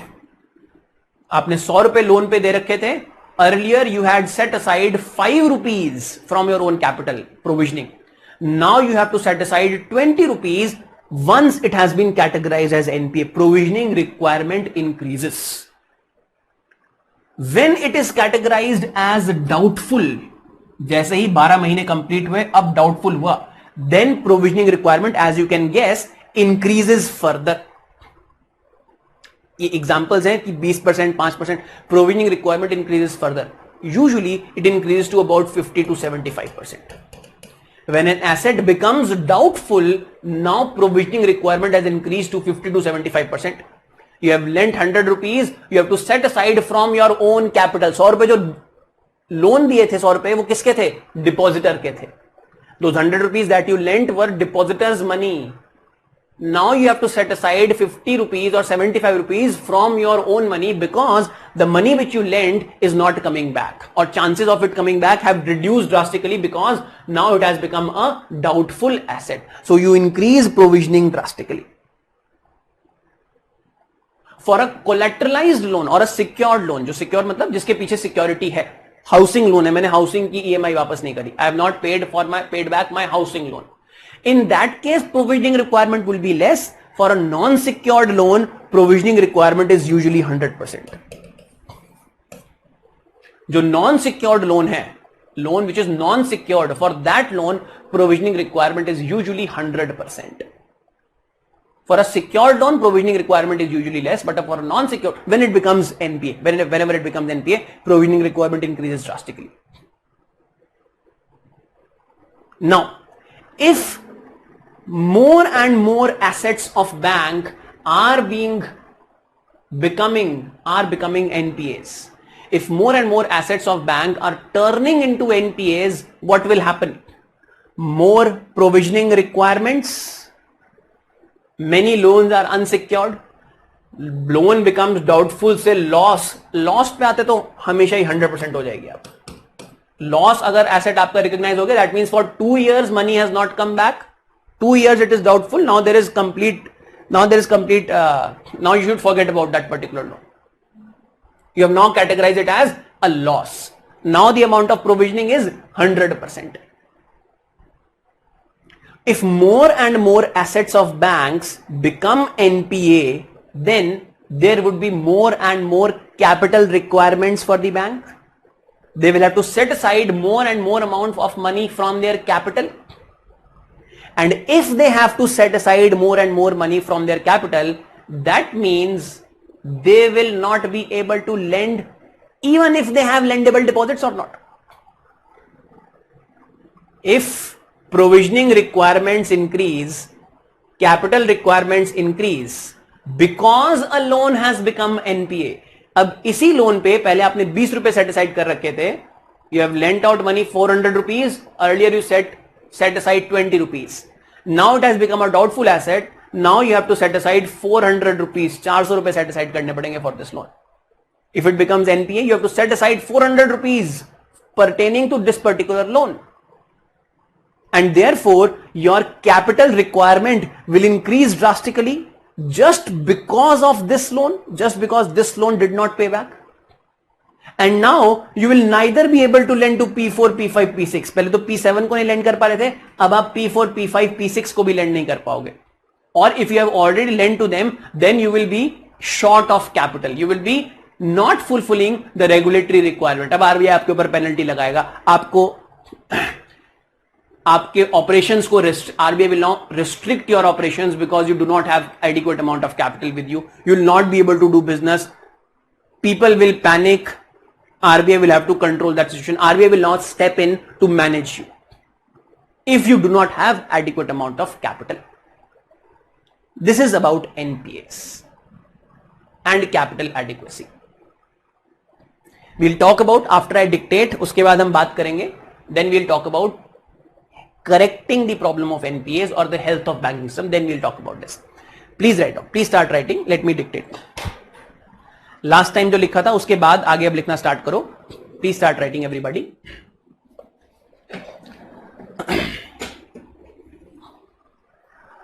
Give heading.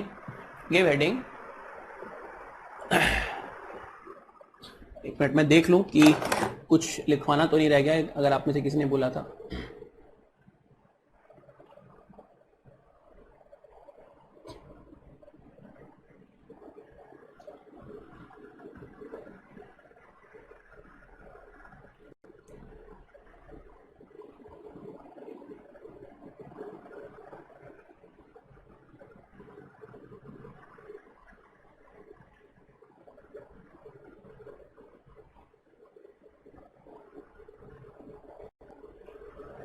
अरे I address do not worry about this. ऐसा आपने कई लोगों ने आपने बोला है कि जो है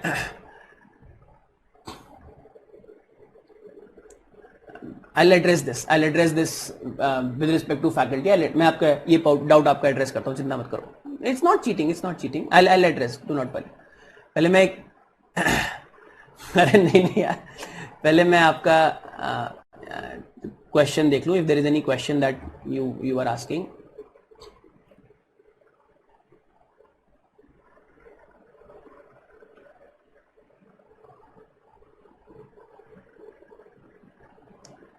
अच्छा, क्वेश्चन नहीं है विद रिस्पेक्ट टू डिक्टेशन. चलो, I please start writing. I was seeing that अगर कोई डिक्टेशन या फिर कुछ रह गई हो पिछली बार की, आई थिंक आई डिक्टेटेड, मेरे ख्याल से मैंने डिक्टेट कर दिया था पिछली बार सब कुछ. चलो, please start writing. Give heading. Please give heading. Provisioning requirements. Give heading provisioning requirements. Please start writing right now. Regulations with respect to lending. Regulations with respect to lendings of the banks, lendings by the banks, regulation with respect to lending by the bank are meant to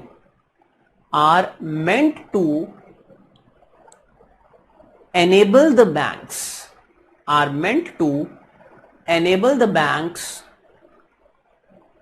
to cope up with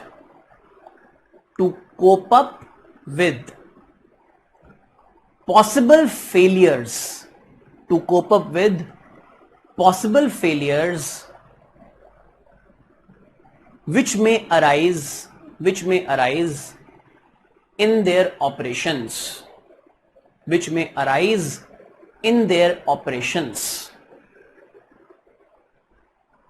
Full stop. These regulations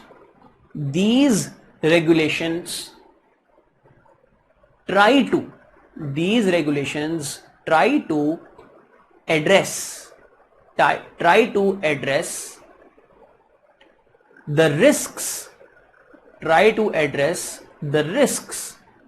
which the banking system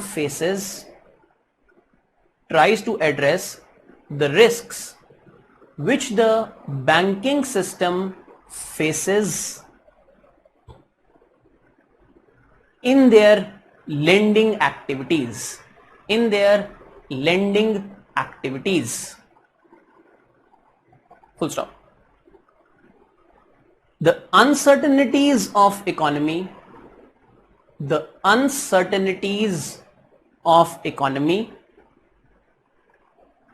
and the businesses,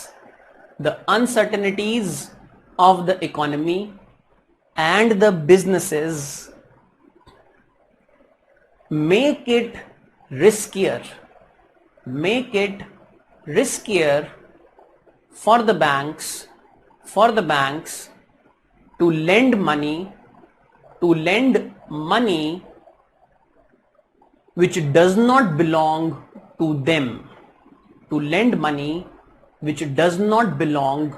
them.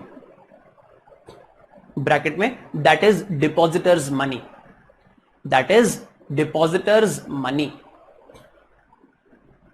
Bracket close, full stop. आगे लिखो.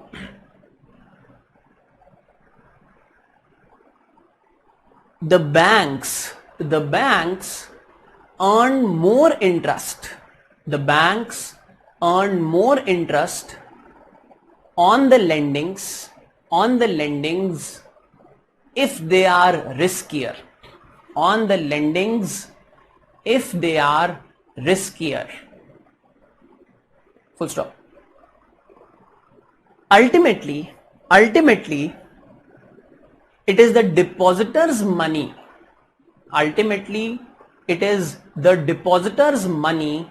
Which is being lent. And therefore the banks may not appreciate, may not appreciate the associated risk. Therefore, the banks may not appreciate the associated risk in its entirety. In its entirety. Full stop. Pertaining to such risks, RBI has laid down, pertaining to such risks, RBI has laid down regulations with respect to lending activities as well. RBI has laid down regulations with respect to lending activities as well. Full stop. Provisioning, next paragraph. Provisioning requirements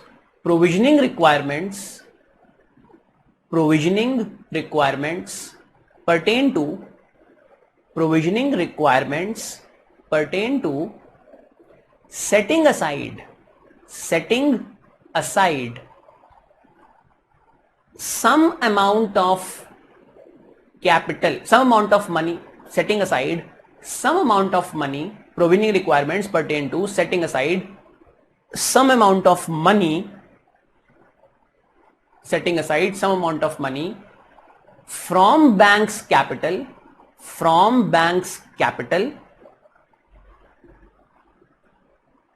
as a proportion of the amount lent to a particular person or enterprise. As a proportion of amount lent to a person or an enterprise. Full stop. For example, if the bank lends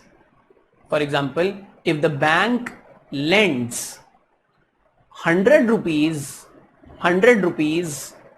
to P1, if the bank lends 100 rupees to P1, then according to RBI's guidelines,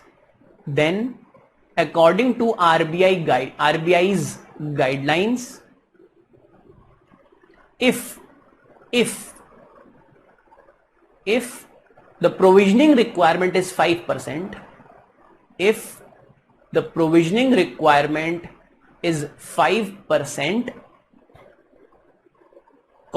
it means 5 rupees would have to be set aside. It means 5 rupees would have to be set aside / blocked. 5 rupees would have to be set aside / blocked by the bank from its own capital.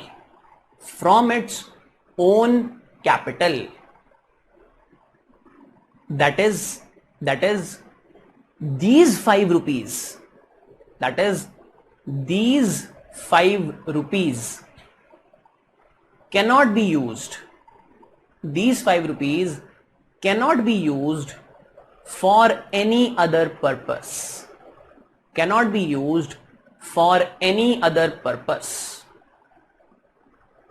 Full stop. These 5 rupees,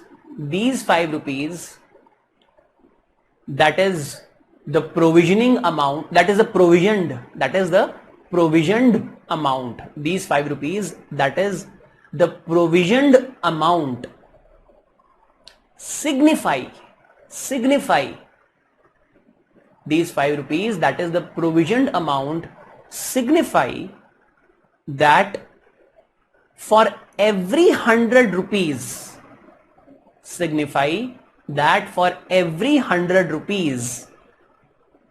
of the depositor's money, for every 100 rupees of the depositor's money which the bank lends,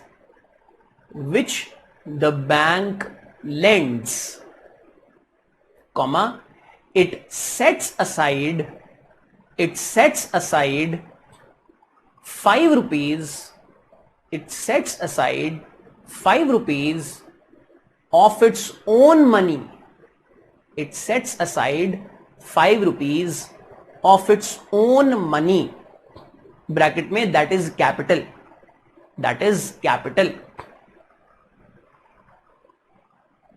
Full stop. It is done as part of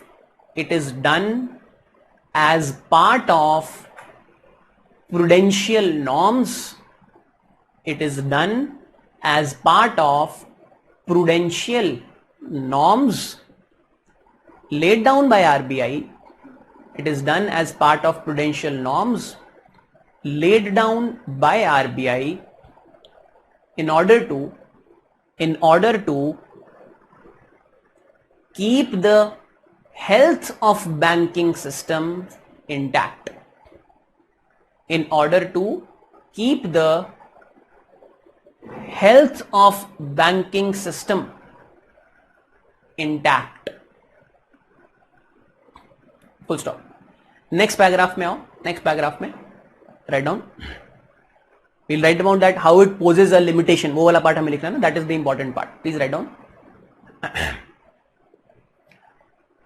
The amount of capital with the bank. The amount of capital with the bank can thus be seen. The amount of capital with the bank can thus be seen to impose restrictions on its lending activities. To impose restrictions on its lending activities. Full stop. For example,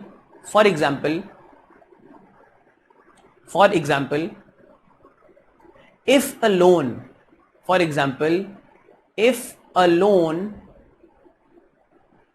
has a provisioning requirement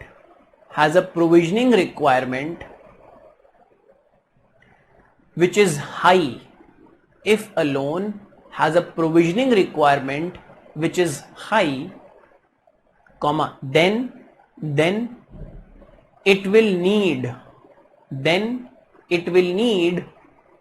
greater amount of capital to be set aside. Then it will need greater amount of capital to be set aside. Full stop. Next line में लिखना, as discussed above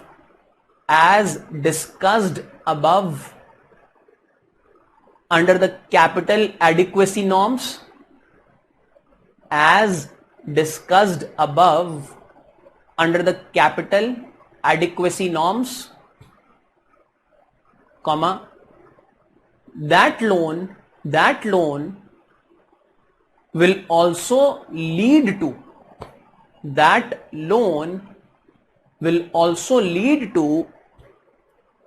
greater amount of risk weighted assets. That loan will also lead to a greater amount of total risk weighted asset. That loan will also lead to a greater amount of total risk weighted assets, comma, and thus require greater amount of capital, and thus require greater amount of capital. Full stop.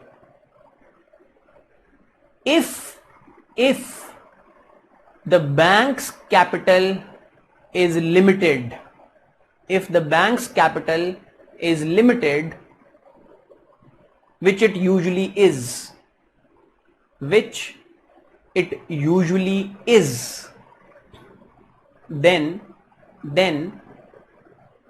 the amount of loans, if a bank's capital is limited, which it usually is, then the amount of loans automatically become limited.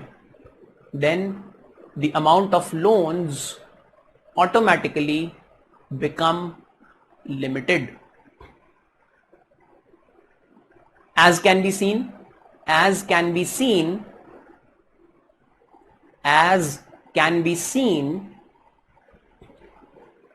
dot dot लगा के लिखो.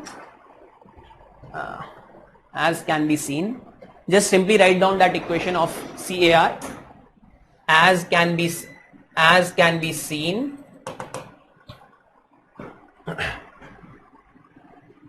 CRAR is equals to capital upon risk weighted assets is equals to 9%. Write down this, इसी तरीके से लिखो, just write down like this. CRAR is equals to capital upon risk weighted assets is equals to 9%. Therefore, risk weighted assets is equals to capital upon 9%. Risk weighted asset उधर गया, 9% इधर आया. Risk weighted assets is equals to capital upon 9%.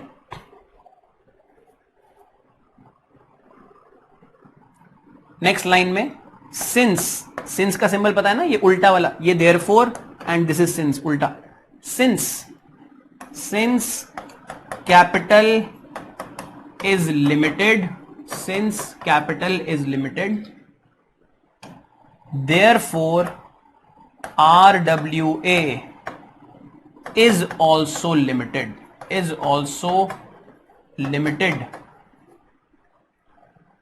to a maximum of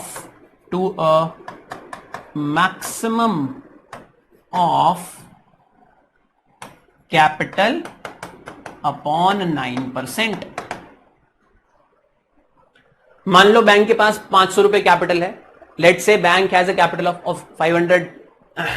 फिर मैं 9% को पहले ये लिख लो, फिर मैं एक्सप्लेन कर देता हूं. It's quite intuitive, it's quite easy. Since capital is limited, therefore RWA is also limited to a maximum of capital upon a 9%. And it should be clear. I'll just explain it. It's quite easy. Let's say capital with the bank. Let's say capital is 900 rupees. Bank has a capital of 900 rupees. Total capital available with bank is 900 rupees. So capital upon, मैंने क्या बोला, RWA risk weighted asset, maximum कितना हो सकता है, capital upon 9% is equals to, capital कितना है, 900 upon 9%. 9% मतलब 9 upon 100, 10,000 rupees.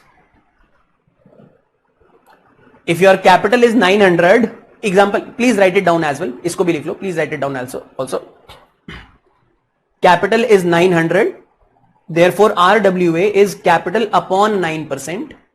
Maximum RWA is capital upon 9%, which is equal to 900 upon 9 into 100, which is 10,000 rupees. Please write it down, please write. मैं इसी के आगे आपको लिखवाऊंगा, इसी के कंटेक्स्ट में आगे लिखवाऊंगा, using these numbers only.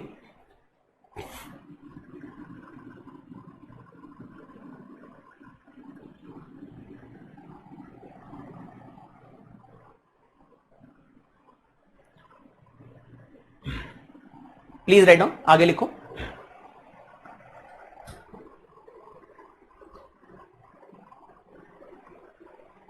In case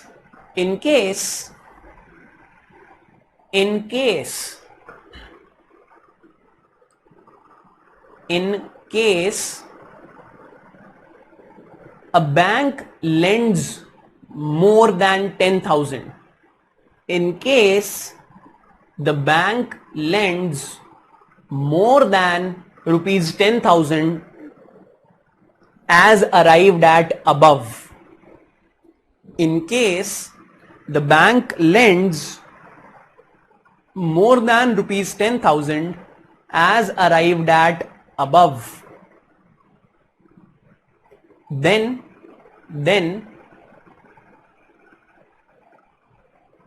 risk weighted assets will also increase. Then risk weighted assets will also increase.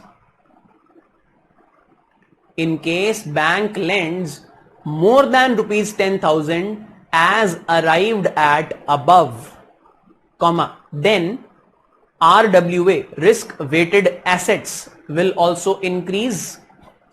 Resident welfare association मत लिख देना RWA को. Then risk weighted assets will also increase, and therefore 9% of that number, 9% of that number would be greater than 900, and therefore 9% of that number would be greater than 900, comma, which is the amount of capital available with the bank, which is the amount of capital available with the bank. Full stop. This would lead to the bank not complying with the regulatory requirement. This would lead to the bank not complying with regulatory requirement. Full stop. This can lead to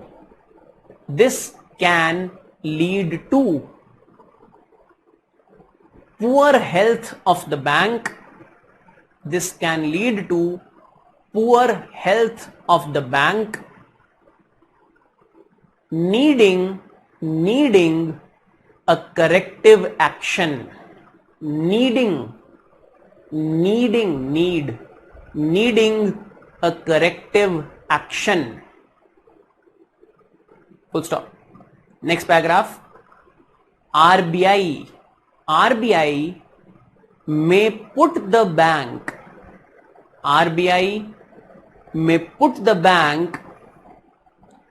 in PCA framework. RBI may put the bank in PCA framework. PCA framework. Bracket में लिखो prompt corrective action. RBI may put the bank in PCA framework. Prompt corrective action. PCA, prompt corrective action. Full stop. In the PCA framework,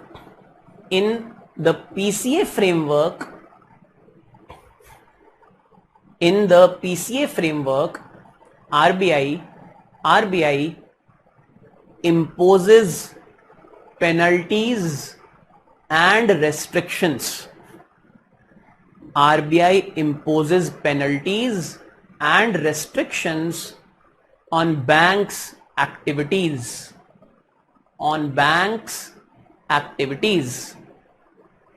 Full stop. Depending upon the severity,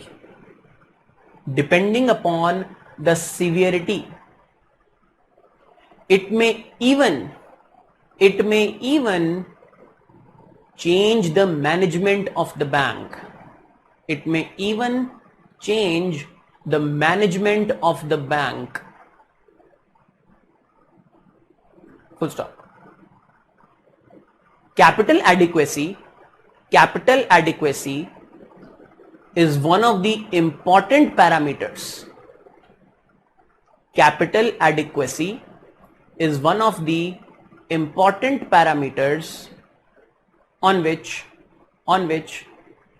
health of banks is assessed, on which health of banks is assessed. If banks are found to be weak, if banks are found to be weak, then such strict measures, if banks are found to be weak, then such strict measures like the PCA can be taken, can be resorted to, or can be taken by RBI. Full stop. ठीक है, break ले लेते हैं. Let's take a break. Let's meet at 7 o'clock. Break के बाद first I answer questions काफी time से हैं.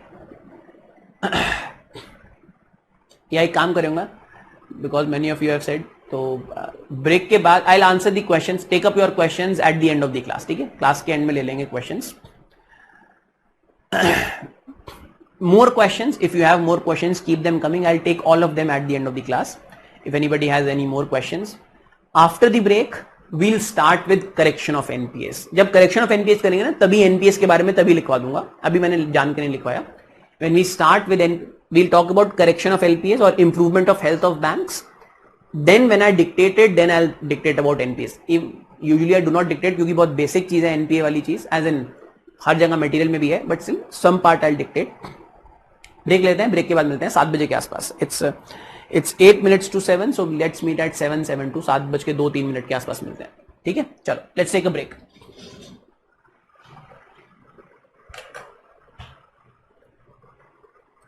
Please ask more questions if there are any.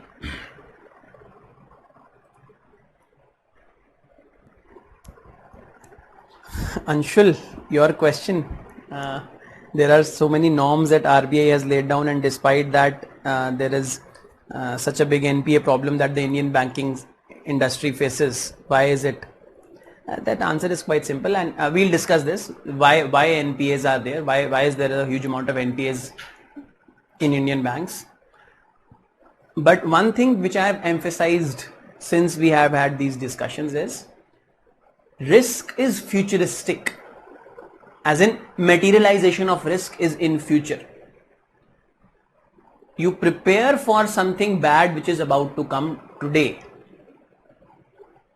If something bad doesn't come, you might be thinking that everything is well and good. If the problem is not recognized, you might not know that the problem exists. है ना? Preparation by RBI or regulations by RBI have usually come after the bad thing has happened. जैसे विजय माल्या को loan देना था, विजय माल्या को loan दिया जा चुका है, loan has been given to Vijay Mallya, and after that NPA guidelines come, or let's say these Basel guidelines come. Loan has been given but guidelines have come at a later date. But अब जो पुराना loan हो गया वो तो दिया जा चुका है, वो तो NPA हो गया है आज की तारीख में. It has become NPA. We'll discuss about these issues. We'll discuss about these issues, that why do NPAs exist? Why is Indian banking burdened with such a high degree of NPAs? So let's start our discussion. So we have understood what NPAs are. We have seen capital requirements. We have seen provisioning requirements. We have broadly seen what NPAs are. Little bit technical classification भी हमने देखा है. Now let's have a look at health of banking system in detail. अब हम bank के health system को थोड़ा detail में देखते हैं. Health of banks. Health of banks. Now health of banks की जब हम बात करते हैं, health of banks is assessed bye their health of banks is assessed through primarily, there are other parameters also, but primarily through their capital adequacy, as in their CRAR and provisioning. This is how you assess the health of banking system. Do they have adequate amount of capital with them or not? That is, do they meet their CRAR requirements and do they meet their provisioning requirements? Do they have enough capital to set aside for any loan that they give? And if banks do not have enough capital, if they do not have adequate amount of capital, then we usually say that the bank is of poor health. Bank has poor health. One of the important reasons that why bank may not have adequate amount of capital, the reason for not having or maintaining adequate amount of capital. Reason for not having or maintaining adequate amount of capital is primarily NPAs. NPAs is the biggest reason that why banks are short of capital, do not have or are not able to maintain the capital requirements, adequate capital requirements. NPAs are the main reason why banks may fall short of their capital adequacy, their CRAR requirements and their provisioning requirements. Why? We discussed this because whenever an asset becomes classified as NPA, whenever it becomes an NPA, then provisioning requirements increase. जैसे ही NPA classify होगा, the provisioning requirement will increase and that will put a strain on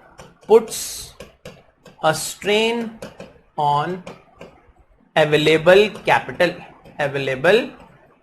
capital.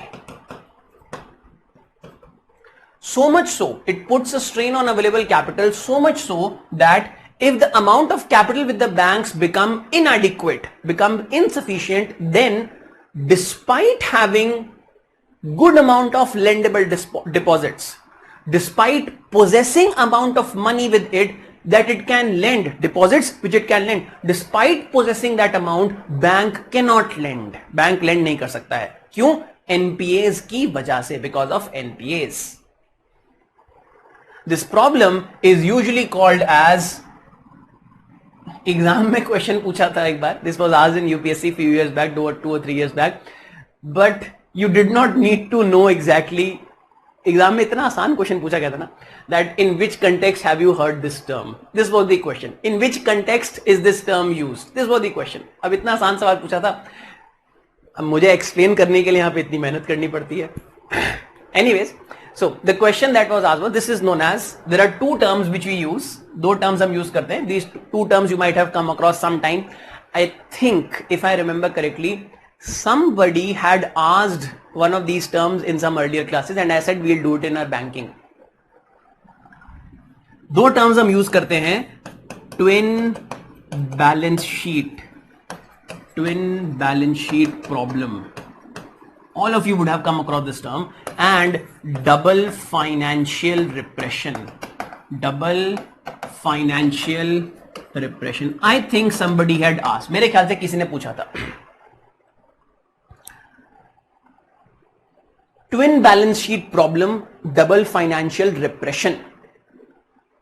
What is twin balance sheet problem? What is DFR? I'll explain both these terms. I was explaining that inadequacy of capital with the banks. If banks do not have adequate amount of capital, नहीं, मेहुल चोकसी का case ये नहीं है. मेहुल चोकसी का case बता दूंगा, class के end में बताता हूँ. अब इससे रिलेटेड नहीं है मेहुल चोकसी और नीरव मोदी का case. That's not an NPA case. वो एनपीए का केस नहीं है. वो एनपीए हो गया बाद में, वो बहुत दूसरी चीज है, लेकिन दैट्स अ फ्रॉड. वो फ्रॉड वाला केस है. आई एक्सप्लेन, वो बता दूंगा मैं क्या है. जानना जरूरी है, बाकी लोग भी सुन लेना, not just the person who has asked, but बाकी लोग भी सुन लेना, क्योंकि ये सब चीजें एग्जाम में कभी कभी पूछ लेते हैं. And it's good to be aware about issues. Let me first explain this. So as I was saying that NPAs are the biggest reasons which put a stress on banks' capital. Why? Because when some asset becomes NPA, when it's not able to pay back, then chances are that it will not pay back in future, and it increases the provisioning requirement for the banks. Bank will have to set aside more and more amount of capital pertaining to that loan, which may lead to a situation that there is a strain on available capital. The amount of capital available with the bank may not be sufficient then. And as I said, so much so that despite having lendable deposits, the bank will not be able to lend if it does not possess adequate amount of capital. जैसे कि हमने break से पहले देखा था, total amount of maximum amount of risk-weighted asset can be 10,000 rupees if you have 900 rupees as capital. If you do not have adequate amount of capital, despite possessing lendable deposits, you will not be able to lend money. NPS की problem को हम इन दो terms में कई बार सुनते हैं. We come across these two terms very regularly. Twin balance sheet problem and double financial repression. In order to talk about, in order to characterize health of the banks, we use these terms: TBS problem and this double financial repression, DFR problem. So what is this? Twin balance sheet and double financial repression. Double financial repression क्या है? This is something which I explained just now. इसको हम double financial repression बोलते हैं. I'll explain with example this time. I explained, despite possessing adequate amount of deposits, bank is unable to lend. Why? Because it doesn't have adequate amount of capital with it. Double financial repression. Double financial repression क्या है? दोनों side से double, from both sides. From both sides. Repression from both sides. Repression from both sides. Repression from both sides meaning that you have assets, you have liabilities. This is, let's say, bank's balance sheet. In bank's balance sheet, assets would be loans and liabilities would be deposits. ये bank की होगी, bank की balance sheet ये होगी. Assets of banks are loans. Bank has lent money, that is bank's asset, and this is bank's deposit. This is deposit with the bank. This is bank's liability. An asset, loan, supposed to earn interest. And on this liability, deposit, you are supposed to pay interest. इस पे interest pay करते हो, you pay interest on this, you earn interest on this. Asset, liability. Double financial repression क्या हो रहा है कि दोनों साइड से, एसेट साइड से भी, लाइबिलिटी साइड से, from both side, from asset and liability, you are being repressed both from asset side and liability side. How? On asset side, your loans are not earning interest. They are becoming NPAs. More and more loans are becoming NPA. Repression from the asset side. On liability side, there is no respite on liabilities. The amount of deposits that you have, is there any scope with you not to pay interest on these deposits? Obviously not. Deposit आपके पास है. If you have huge amount of deposits, you will be paying interest on those deposits. There is no negotiation here that bank will say इस महीने का interest नहीं दे रहा है, इस साल का इंटरेस्ट मैं नहीं दे रहा आपको, हमारी सिचुएशन अच्छी नहीं है, हमारे बहुत सारे एनपीए हो गए, we have got so many NPAs, I'm not paying interest to my deposits. Can the bank say so? No, certainly not. The bank has given a commitment that it will be continuing to pay interest rates, whatever it has promised on its deposits. Any kind of deposit, it will have to pay an interest rate, whatever has been promised. So there is no respite. There is no respite on the liability side. Your liabilities are increasing. Let's say deposits are increasing. This term has been used more frequently. As in, this term originated, but this term has been used more frequently after demonetization.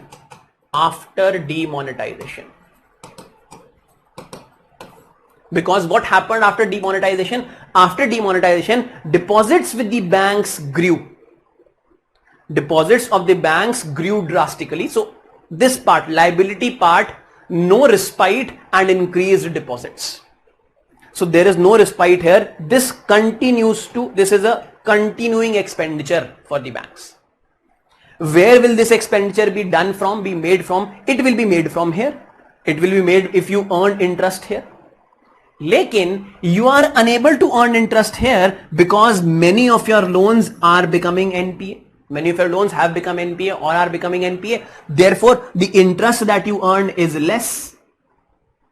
And that is causing inadequacy of capital. The NPAs, that more and more loans become NPA, that is causing your capital to become inadequate. Therefore, you cannot lend your deposits. Deposits बढ़ते जा रहे हैं, deposits are increasing, but because of this NPA problem, you cannot lend these deposits. Clear है ना सबको?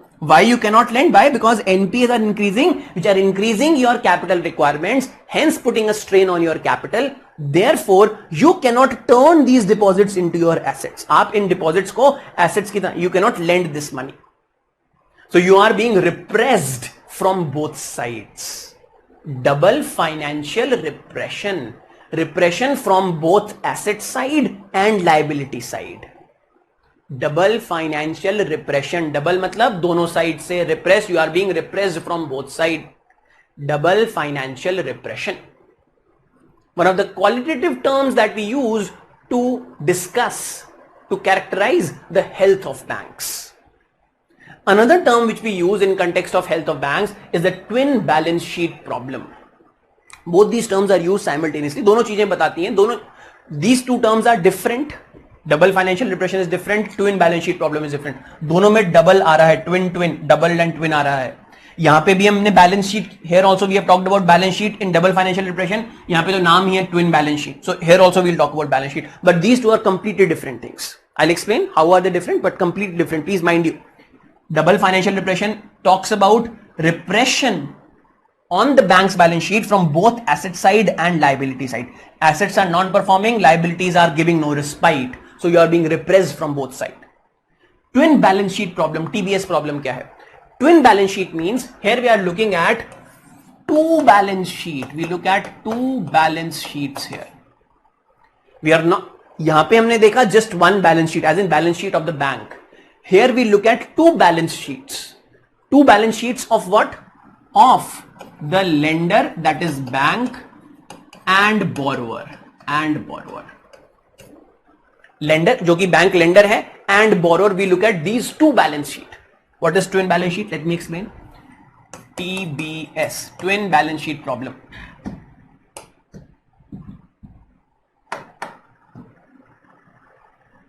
Twin balance sheet problem, TBS problem. TBS problem tells us that the balance sheets of lender and depositor are linked together. Please listen, please understand this concept. Quite easy, बहुत आसान concept है. नाम में थोड़ा सा कॉम्प्लेक्स लगता है, as in advanced posh concept लगता है, but it's quite easy. Twin balance sheet problem. What is it simply telling us? It simply tells us that the balance sheets of lender as well as depositor are linked together. Lender कौन है? Bank is the lender. Bank की balance sheet में there are assets and liabilities. Who is the borrower? Let's say borrower is Jindal steel, और let's say Essar steel. Essar steel का example सुना है ना all of you? Kingfisher airlines, Kingfisher तो सबने पता है. Kingfisher airlines that is the borrower. So Kingfisher airlines has a balance sheet, उसके एसेट्स एंड लायबिलिटीज हैं. These are two balance sheet of the lender and balance sheet of the borrower. Kingfisher Airlines and lender, that is the bank, let's say SBI. On SBI's assets, there is a loan of 1000 crores. On Kingfisher Airlines balance sheet, there is a liability of 1000 crores. Kingfisher Airlines की liability है. The loan of asset of SBI is a liability of Kingfisher. SBI has lent money to Kingfisher. That means Kingfisher has borrowed money from SBI. SBI का तो asset है ये, और Kingfisher की liability, airlines की liability. You have borrowed money, you have lent money. Quite easy. SBI is expected to earn interest. And this liability is expected to pay interest. The lender is expected to pay interest.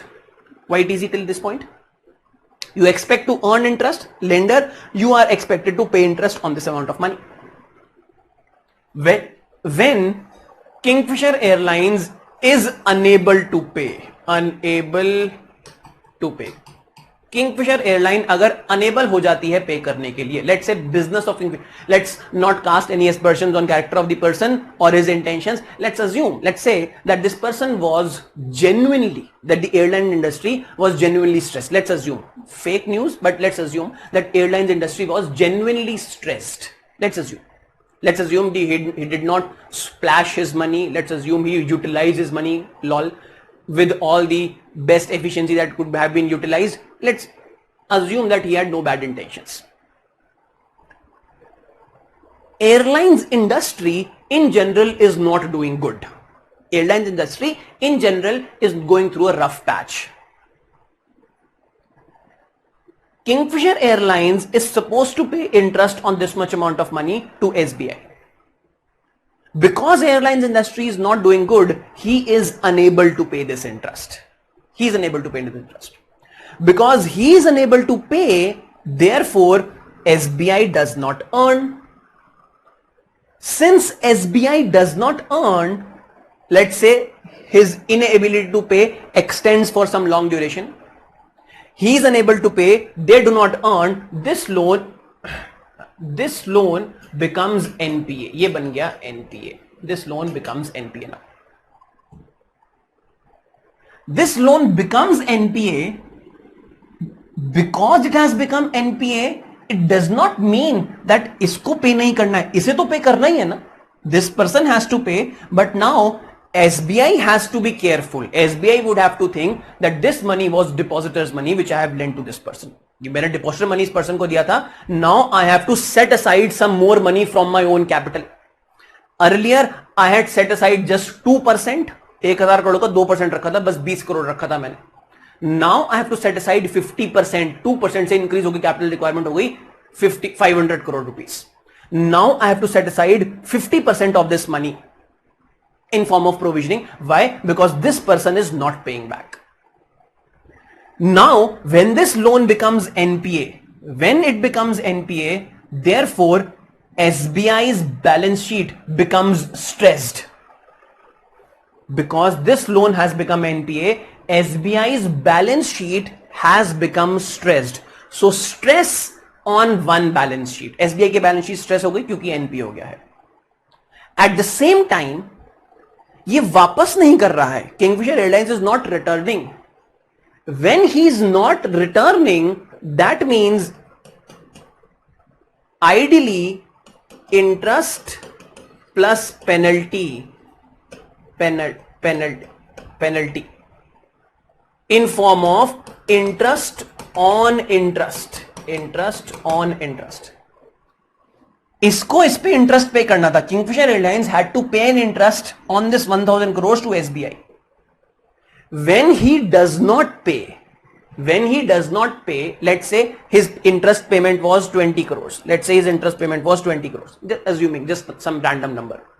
When he doesn't pay this money, then he will have to, at a later date, pay not just this, plus interest on this amount also. एक penalty भी तो लगेगी, आपने पे नहीं किया. First time ever मेरे को बहुत दुख हो रहा है, मेरे क्रेडिट कार्ड के ऊपर लेट पेमेंट पेनल्टी लग गई because I did not read the bill. तो मेरे को जो है क्रेडिट कार्ड के पेमेंट पे now I am thinking to discontinue credit card. Anyways, if this person does not pay, first time ever लगी है, मेरे को बहुत दुख हो रहा है. क्रेडिट कार्ड की पेमेंट मेरी ड्यू हो गई. आज तक नहीं हुआ है, फर्स्ट टाइम ड्यू हो गई और उसकी वजह से उन्होंने 500 रुपए लगा दिए. Anyways, coming back. If he does not pay this interest, then he'll be paying a penalty also as well. That is, he'll be paying an interest on this interest, plus there might be some other penalty also. Some fixed charge might be levied also. He'll be paying interest on this as well as a penalty. Therefore, if we talk about just Kingfisher Airlines balance sheet, अगर हम केवल इसकी balance sheet बात करें, his liabilities have increased or not? His liabilities have increased. He has to return this 1000 crore rupees plus interest payment plus some penalties now. Therefore, his liabilities increased. Hence, his balance sheet is also stressed or not? इसकी तो stress हो ही गई थी, इसकी भी stress हो रही है कि नहीं? Both balance sheets are becoming stressed or not? दोनों में स्ट्रेस आ रहा है ना. Not able to lend because of NPA, capital provisioning more, is going to pay more and more interest if does not pay on time. If delays payment, the interest component will keep on increasing. At a later date, interest component will increase so much that interest on interest will itself become such a big burden. So he is not paying. Therefore, their balance sheet becomes stressed. Because they are not receiving interest, they will have to levy a penalty, that is interest on interest. Hence, this balance sheet also becomes stressed. So a problem in both the balance sheets. This is called as twin balance sheet problem, TBS. It is different from double financial repression. In double financial repression, we were simply looking at bank's balance sheet. केवल हम ये वाली balance sheet देख रहे थे. In double financial repression, we were simply looking at this balance sheet, that balance sheet of the bank is stressed because poor assets and no respite on liability. This was double financial repression. Financial repression on the bank from both sides, from asset side, from liability side. In TBS, twin balance sheet problem, we are looking at two different balance sheet. Balance sheet of the bank, that is lender, and balance sheet of the borrower, that is Kingfisher Airlines. Both are stressed because both are linked. दोनों linked हैं और इसीलिए दोनों stressed हैं. ये पे नहीं करता है, इसको पेनल्टी पे करनी पड़ती है, इंटरेस्ट के ऊपर इंटरेस्ट पे करना पड़ता है. ये रिसीव नहीं करता है, therefore they categorize their loans as NPA and hence more capital requirements, probably leading to inadequacy of capital. Double financial repression and twin balance sheet problem. Two terms which we normally use to describe the poor health, to explain the poor health of banks. Now, the question arises that why will Kingfisher Airlines not return this money? Or basically, the question is why NPAs? Why NPA? Why NPA? That is the basic question. Why NPA? Why would Kingfisher Airlines not return money, or why would anybody not return money? Now, why NPA is a very generic question, and because it is a generic question, it has generic answers to this. NPAs can be there for multiple reasons. बहुत सारे reasons होते हैं NPA होने के. Usually, we classify the reasons of why does an NPA exist, why a particular loan has become NPA.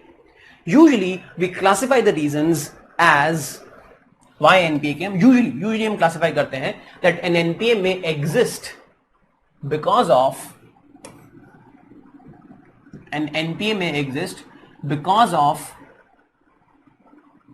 willful reasons, or it may exist because of other economic reasons.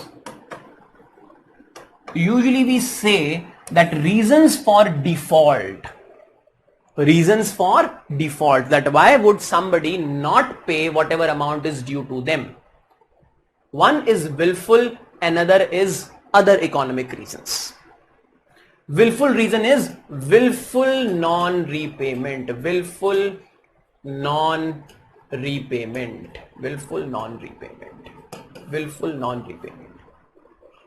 Willfully deliberately you choose not to pay. Deliberately. Willful reason में, this willful reason is basically bad intention or malintention. You do not have an intention to pay back. When you borrowed, you did not intend to pay it back. Your intention, you are willfully not paying. These people are called willful defaulters. इनको बोलते हैं willful defaulters.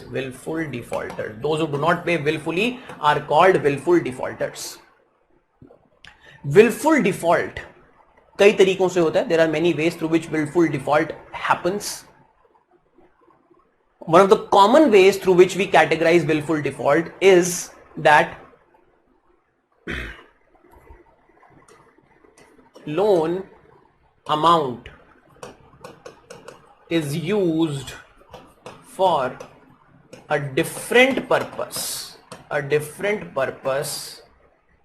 pure purpose than what it was sanctioned for. One of the common reasons, there can be other reasons also. Fraud, आप जान के fraud कर रहे हो, कई सारे reasons हो सकते हैं. Willfully non-repayment के, there can be many reasons. You can think about n number of such reasons. One of the common reasons why RBI says that who is a willful defaulter is when RBI has categorized that one will be saved, somebody has willfully defaulted. We'll say somebody has willfully defaulted when the loan is used for a different purpose than for what it was sanctioned. When you use the money for a different purpose, you have diverted the money. Money was given to you for buying aeroplanes. You used it for buying your personal car. आपने Lamborghini खरीद ली. It was, I mean, Lamborghini और plane की price में कोई वो नहीं है. But since you have diverted money which was given to you for a specific purpose. Money was given to you to set up an industry. You use that money to, let's say, purchase a building. You have diverted money from the sanctioned purpose. This becomes an example of willful default. ऐसे लोगों को हम बोलते हैं willful defaulter. भाई intention check कैसे करेंगे हम जाके? How will we go and check intention of somebody कि मेरा मन नहीं है पैसा देने का? मन तो किसी का भी नहीं होता पैसा देने का. पैसा लेके किसका मन है वापस करने का? If you look at student loans, for example, student loans have usually one of the highest degrees of NPAs. पता है? Student loans usually have very high degrees of NPAs. Most of the loans which are not returned are not most, but many of the student loans are not returned. Many of the student loans return नहीं होते. Many students loans. Agriculture, on the other hand, it seems that agriculture will have high degree of NPAs. Agriculture does not have as high as you would expect.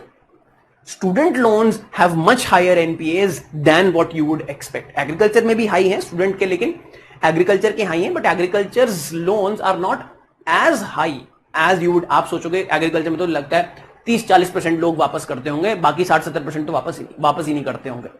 Agriculture में ऐसा नहीं है. Agriculture में the NPA ratio is quite low, as in average के आसपास है. Student loan में you expect that most would return, most actually do not return. How would you categorise wilful? How would you say wilful? Mal intention. Your intention was not to return money. one of the reasons is that you have not used the loan for the purpose for which it was sanctioned. एक और बता देता हूं. Another reason of this willful default is non-repayment despite capability to pay. This is another reason of willful default. When will you be categorized as doing willful default? If you have the capability to pay and you are still not paying, आपके पास क्षमता है, you can pay but you are still not paying, then again you will be categorized as a willful defaulter. So these are the reasons why somebody may willfully default, has bad intentions not to return money. Second type of reasons are other economic reasons. Let's have a look at these. कि ये क्या reasons हो सकते हैं? What are the possible reasons that why somebody will not return money? Many reasons, बहुत सारे हो सकते हैं. For example, generally poor economic condition.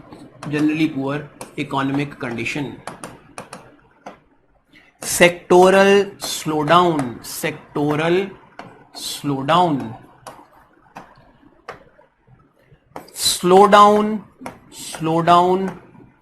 in associated industry. I'll explain all these. Just let me write them down and I explain. Slowdown in associated industry.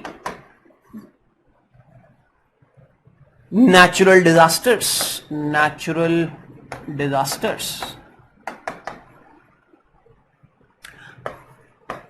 Uncertain policy of the government. The most important reason coming up, ये सब आपने शायद सोचे होंगे. One of the most important reason is poor risk analysis by lender as well as borrower. I'll dictate, not worry, I'll dictate. Please first listen. I'll dictate. इसके बाद dictate करता हूँ so that we stop at a point where we are able to write everything that has been covered in the class.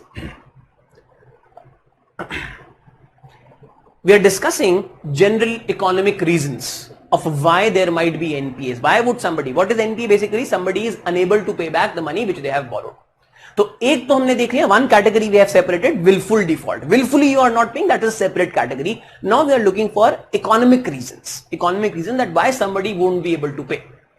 Basically what is there? I have borrowed money. I should pay that money back. I am unable to pay because I do not have the capability to pay back. मेरे पास क्षमता नहीं है. I do not have the capability to pay back the money which I have borrowed. What can be the reasons? Generally poor economic conditions. Quite easy to guess. If economy is not doing good, ultimately, why would, let's say, businessman, why would a businessman borrow? A businessman would borrow, याद है Keynesian वाला example, Keynesian वाला discussion. When would a business invest?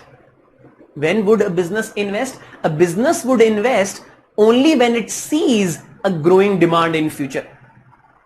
Businessman कब invest करेगा? Why would I put up a new factory? Why would I buy a new machine? Why would I acquire new piece of land to set up a new firm, new unit? Only when I expect that my investment will pay off. Only then will I invest. A businessman will invest only when he or she expects that his investment is going to pay off. How will it pay off? Only when I am able to sell my products. Only when there is a demand of my products. Only then I will be able to pay back. अगर मेरे products नहीं बिकेंगे, revenue नहीं आएगा तो pay कैसे करूंगा?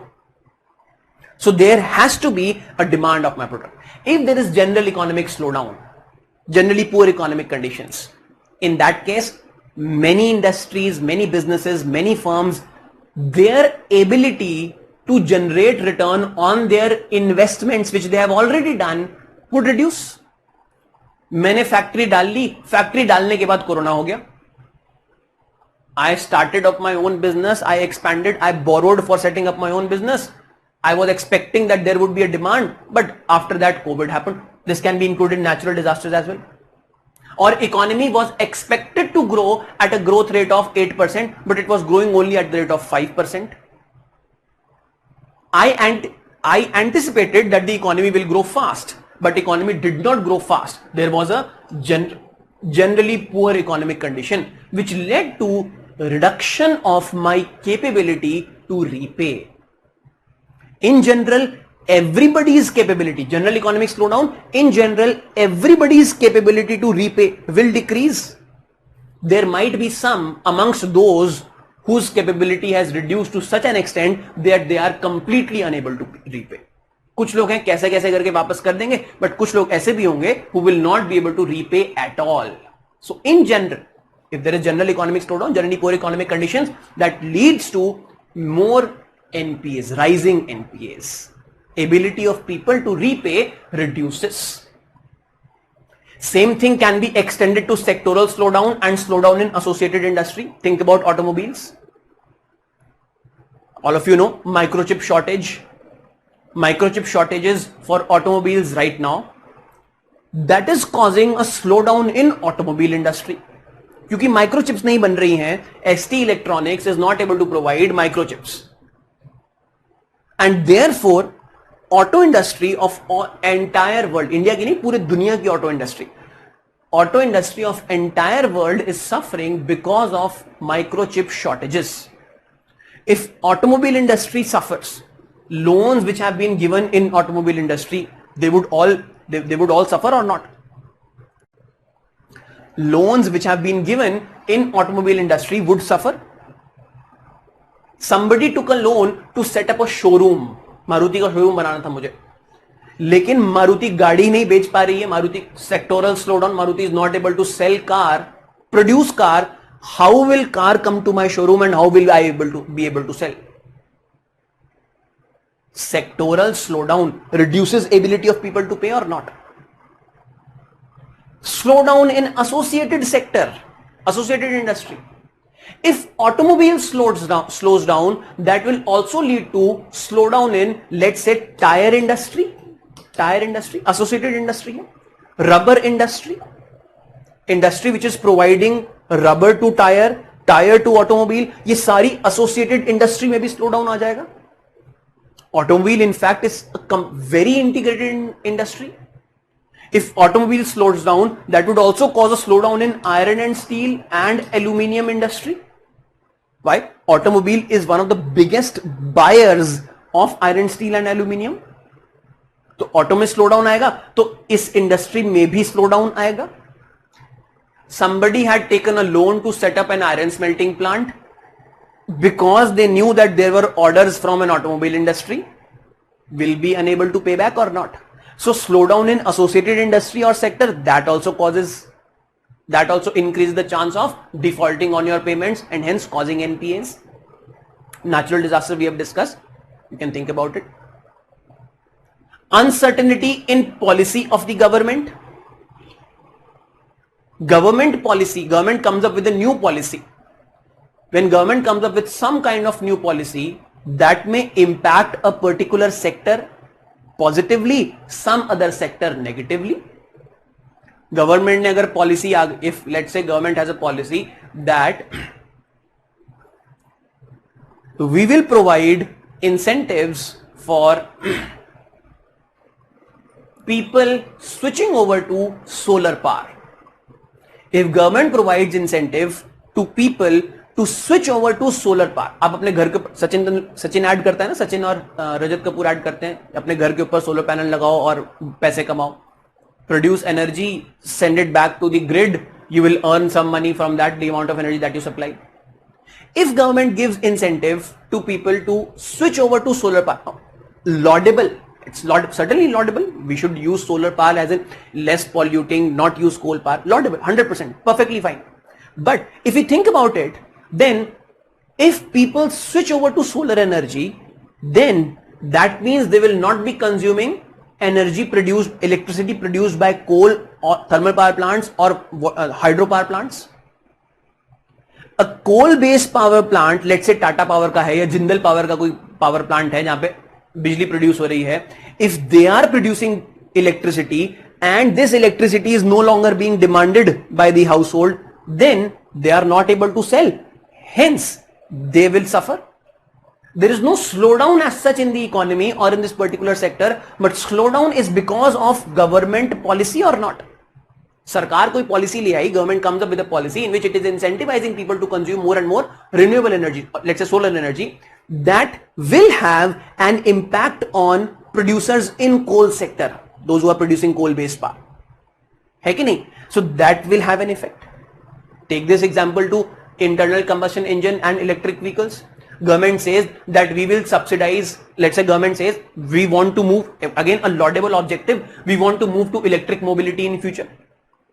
Government says that we are giving incentive to people to manufacture electric cars, and that incentive is such that immediately many people switch over to electric cars. Demand of electric cars increases, demand of fossil fuel based car, internal combustion engine cars, that reduces.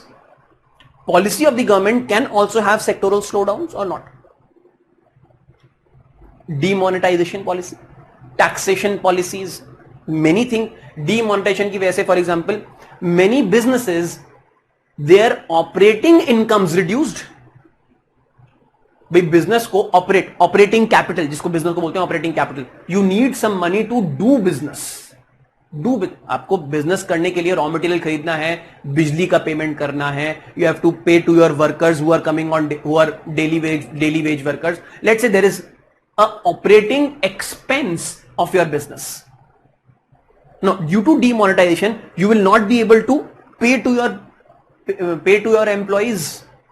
Your production will come to a halt or may reduce because you are now unable to pay.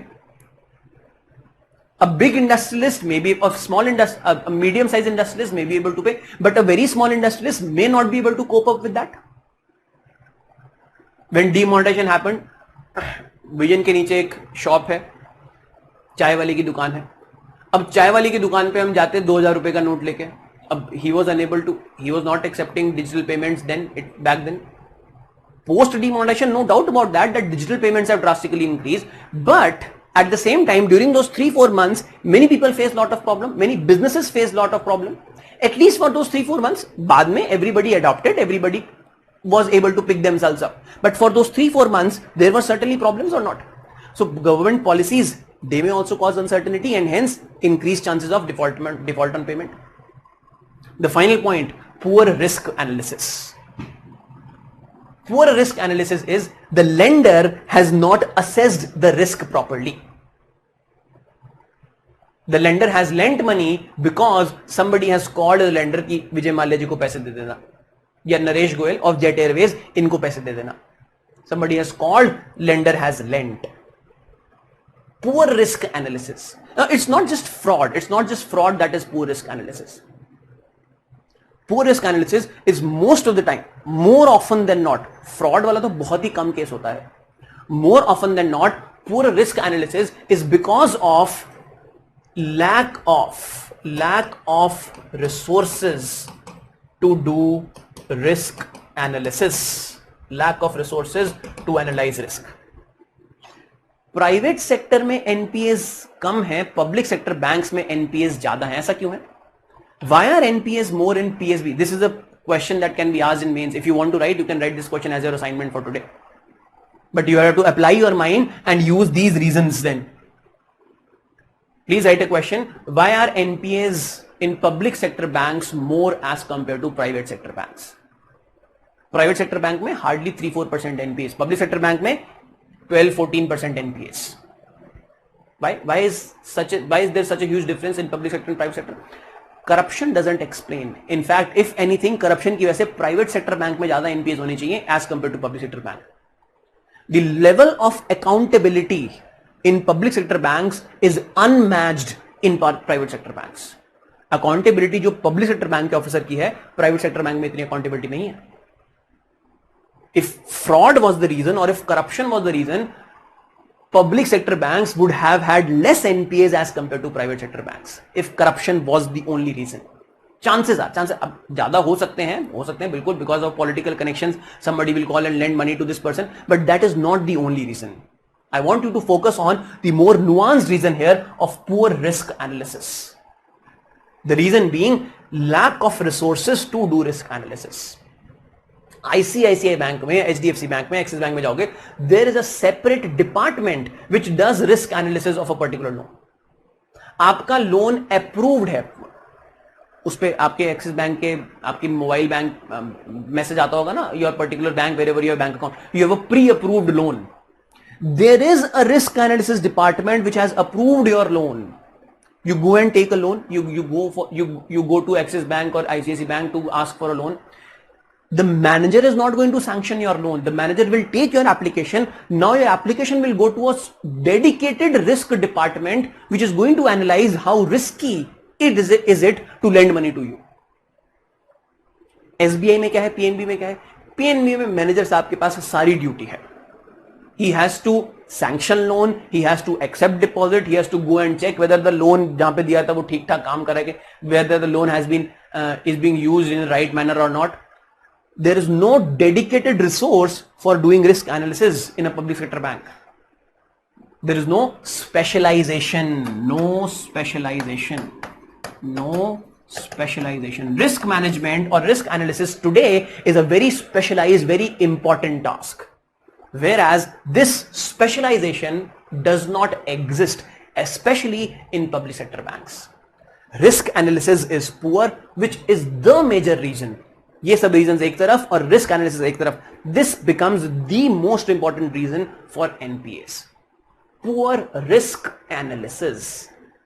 You are unable to analyze. Some businessman has come to ask loan from you. Your default answer is no. मेरे पास मत आओ. और जिसको lend करोगे, finally उसको lend करोगे because इसको lend करोगे, you don't have that expertise to analyze the risk. You are like a jack of all trade. You have to do all works. There is no specialization. Chances are your risk analysis would be poor, which drastically increases a loan to default, a loan to become an NPA. reasons why NPAs are there. Please write down. Please write down. Please write down. Give next heading NPAs, non-performing assets. Please write down. Please give the heading non-performing assets. Write down. NPAs, non-performing assets, NPAs are those assets. NPAs are those assets of the banks. NPAs are those assets of the banks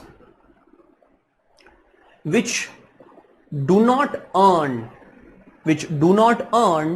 the expected income. Which do not earn the expected income. Full stop. Technically, if either the interest, if either the interest or the principal or both, technically, if either the interest or the principal or both are due, D-U-E, due, D-E-W मत लिख देना, are due, that is have not been paid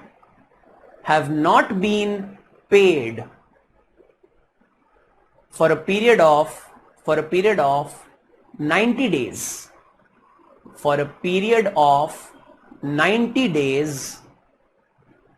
comma, then such a loan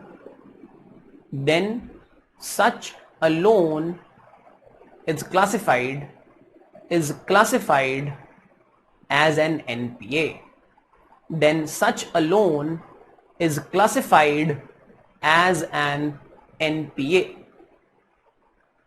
Full stop. A loan may exhibit, not show, write exhibit. Do not write show, write exhibit. A loan may exhibit signs of stress. A loan may exhibit signs of stress even before that 90-day period. Even before that 90-day period. Full stop. If it shows stress,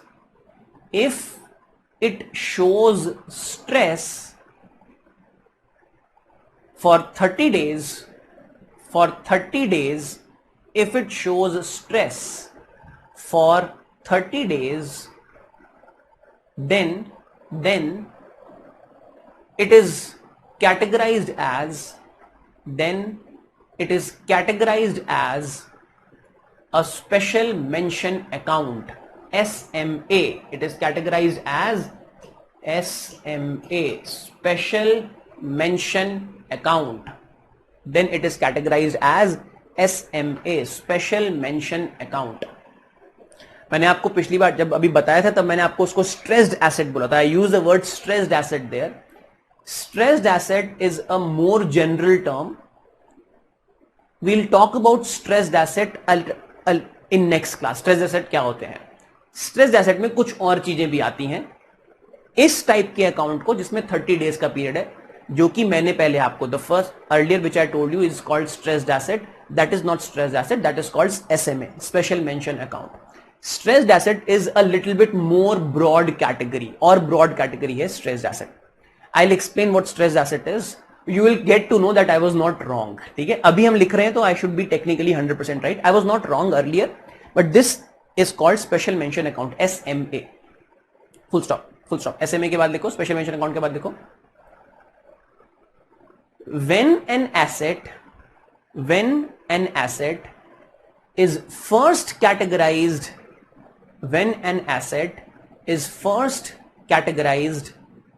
as NPA, then it is said to be a substandard type of NPA. Then it is said to be a substandard type of NPA. Full stop.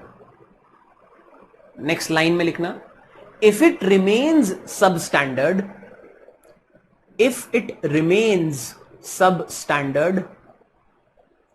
for more than 12 months, if it remains substandard for more than 12 months, comma, then it is recategorized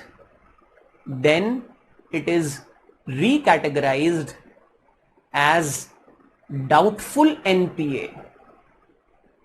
Then it is recategorized as doubtful NPA. Full stop. If it remains in the doubtful category,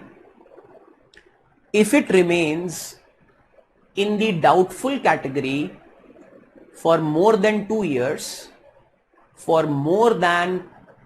years, comma, then it may be categorized, underline the word may be, then it may be categorized as a loss asset. Then it may be categorized as a loss asset. Full stop. When a loan becomes NPA,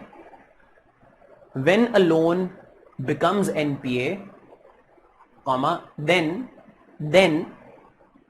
the provisioning requirement increases.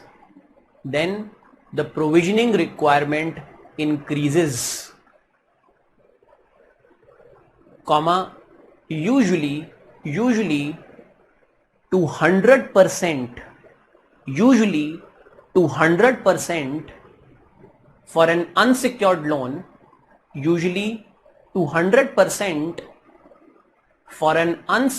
loan, when it becomes doubtful.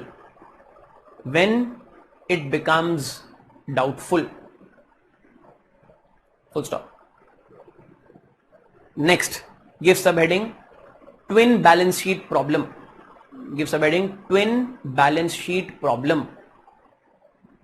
10 minute लिखेंगे. We'll take 10 minutes to write and then class would be over. I'll answer your queries. मतलब over क्या queries answer करूँगा 10 minute.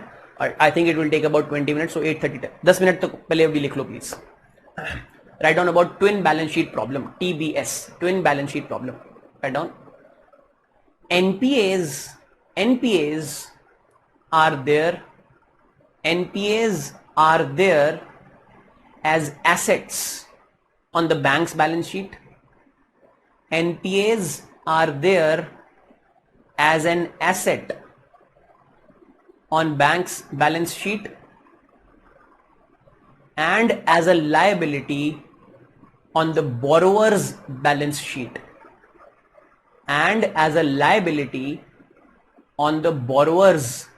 balance sheet. Full stop. Since the borrower does not pay,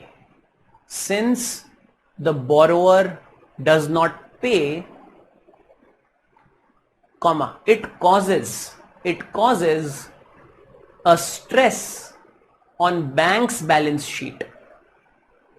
Since the borrower does not pay, comma, it causes a stress on the bank's balance sheet in form of higher provisioning requirement,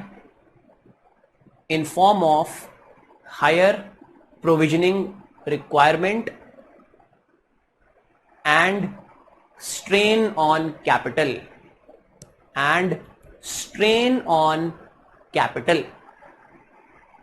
Full stop. On the other hand, since there is non-repayment. On the other hand, since there is non-repayment of the debt, comma, it causes interests to accumulate. It causes interest to accumulate along with penalties. Hence causing a stress.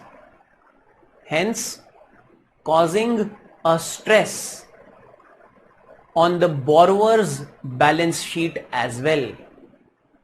Hence causing a stress on the borrower's balance sheet as well. Full stop. This is called twin balance sheet problem. This is called the twin balance sheet problem. Full stop. Next subheading, double financial repression. Double financial repression. Double financial repression. Write down. This pertains to the balance sheet of the bank. This pertains to the balance sheet of the bank, wherein both asset and liability sides are repressed. Wherein both asset and liability sides are repressed. Full stop. The assets become NPA. The assets become NPA, reducing the ability to lend further.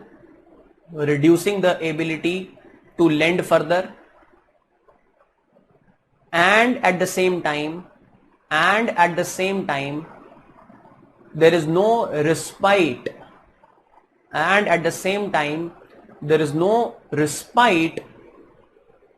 On the costs associated with liability. And at the same time there is no respite on the costs associated with the liability.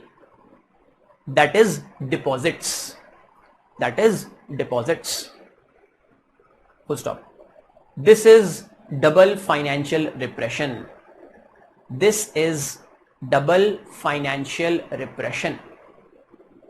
Full stop.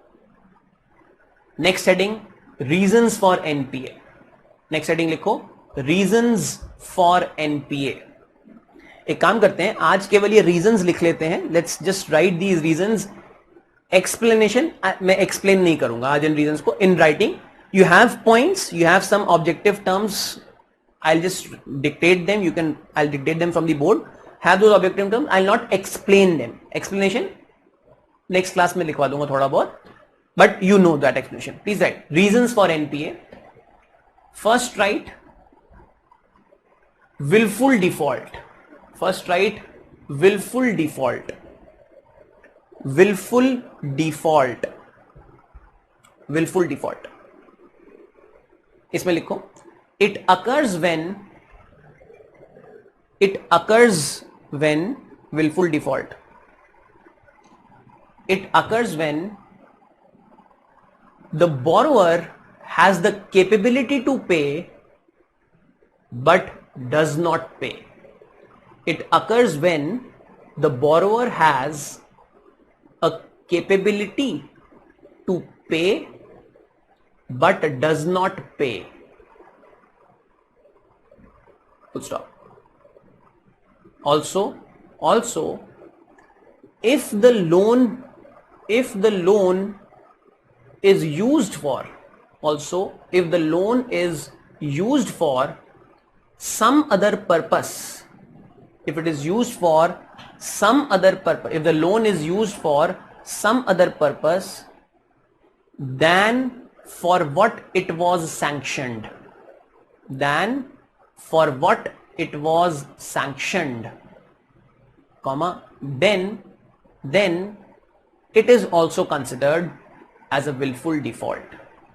Then it is also considered as a willful default. Second, right?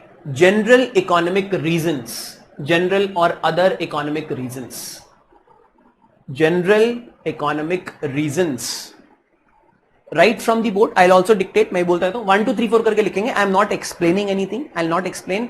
Next class में I'll give you a brief dictation of all these reasons combined. ठीक है?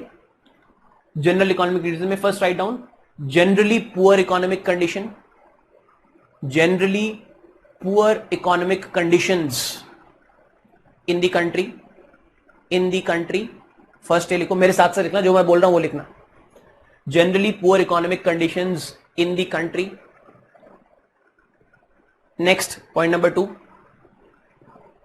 poor economic conditions abroad, poor economic conditions abroad affecting export oriented industry, poor economic conditions abroad affecting export oriented industry. Third, sectoral slowdown, sectoral slowdown. Example in automobiles, example in automobiles. Fourth, slowdown in associated sector. Fourth में slowdown in associated sector. Example, slowdown in automobiles causing a slowdown in tire industry.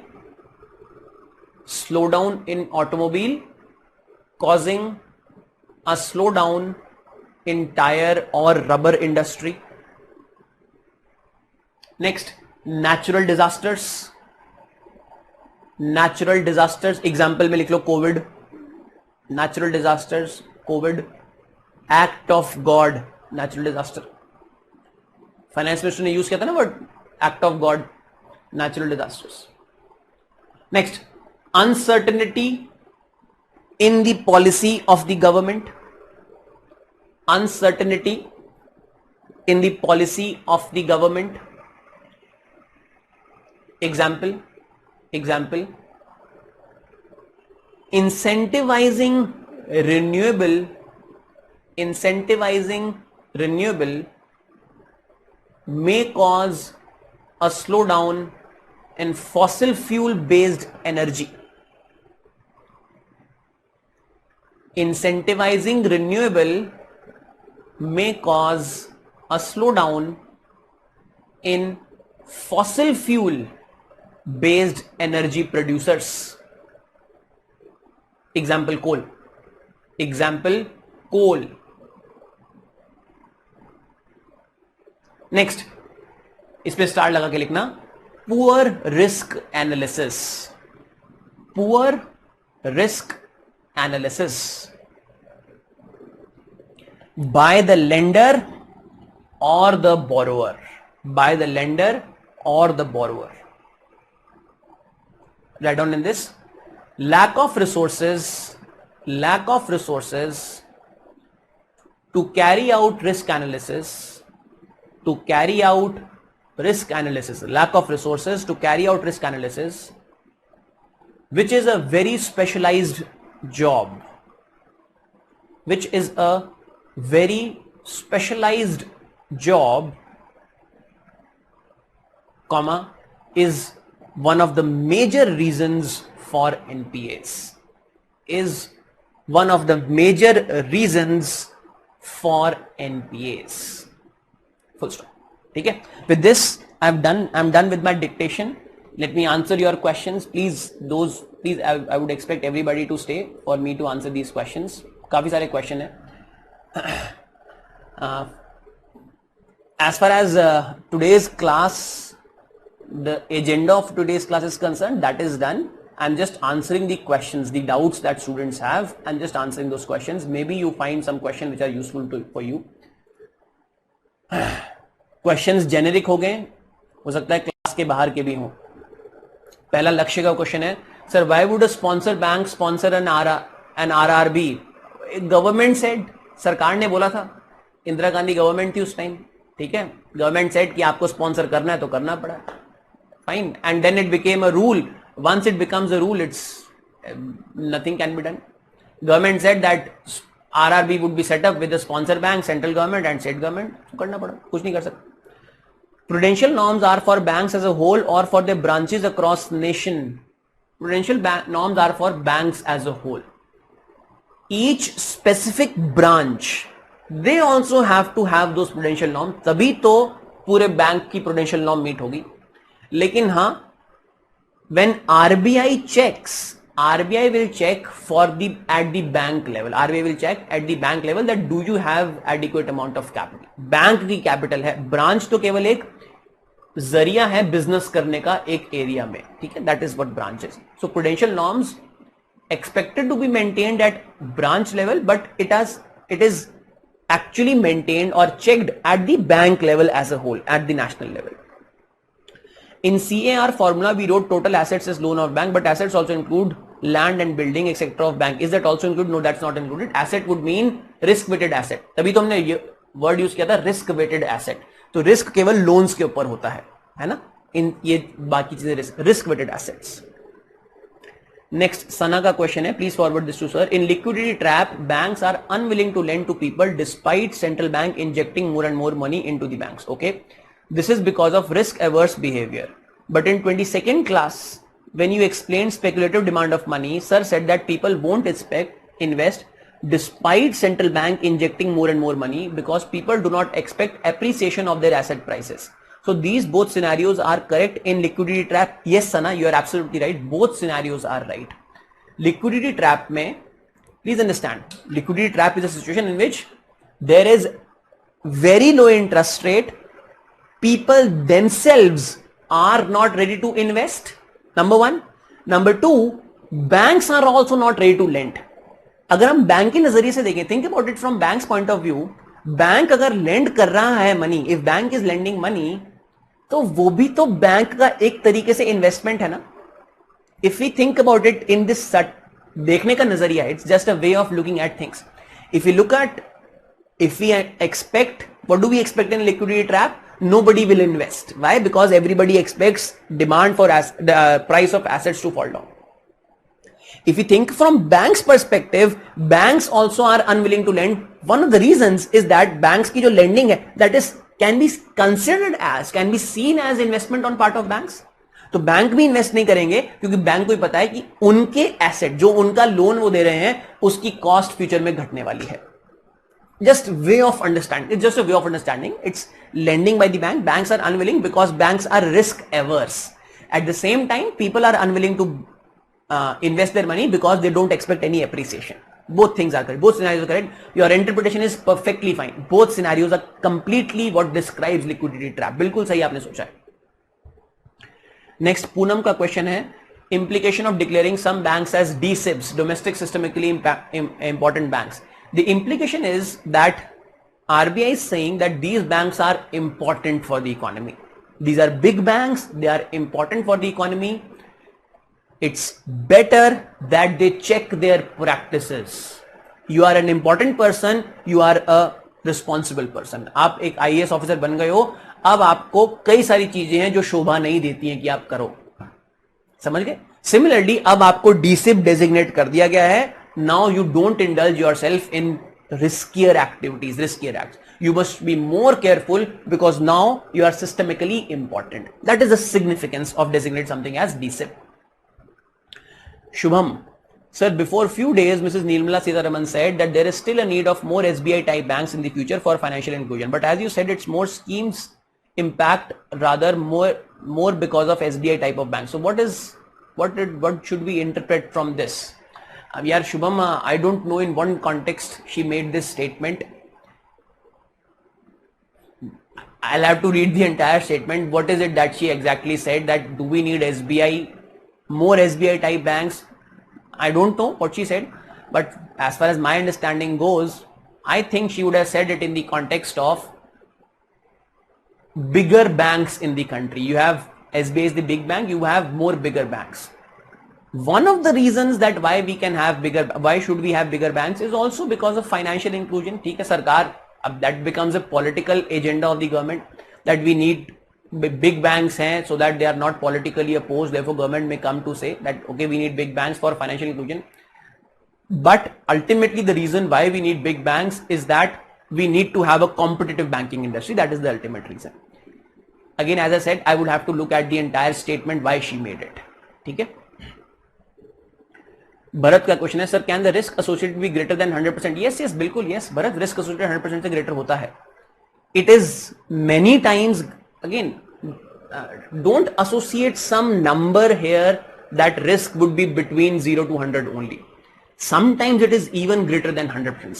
Sometimes it is greater than 100%. ठीक है. Risk is not telling, वो जो risk है, risk weighted asset, that risk is not telling you exactly that there is a 200% chance that this money will not come back. Risk को इस तरीके से interpret मत करो. Do not interpret the word risk or this number risk weightage 200% as that there is a 200% chance that this money will not come back. If there is a 200% chance, what is 200? That nothing as 200%. 100% ज्यादा क्या कुछ नहीं होता है. It would mean that certainly there is surety that this money will not come back. इसका significance ये नहीं है. Risk of 200% does not signify that this money will not come back.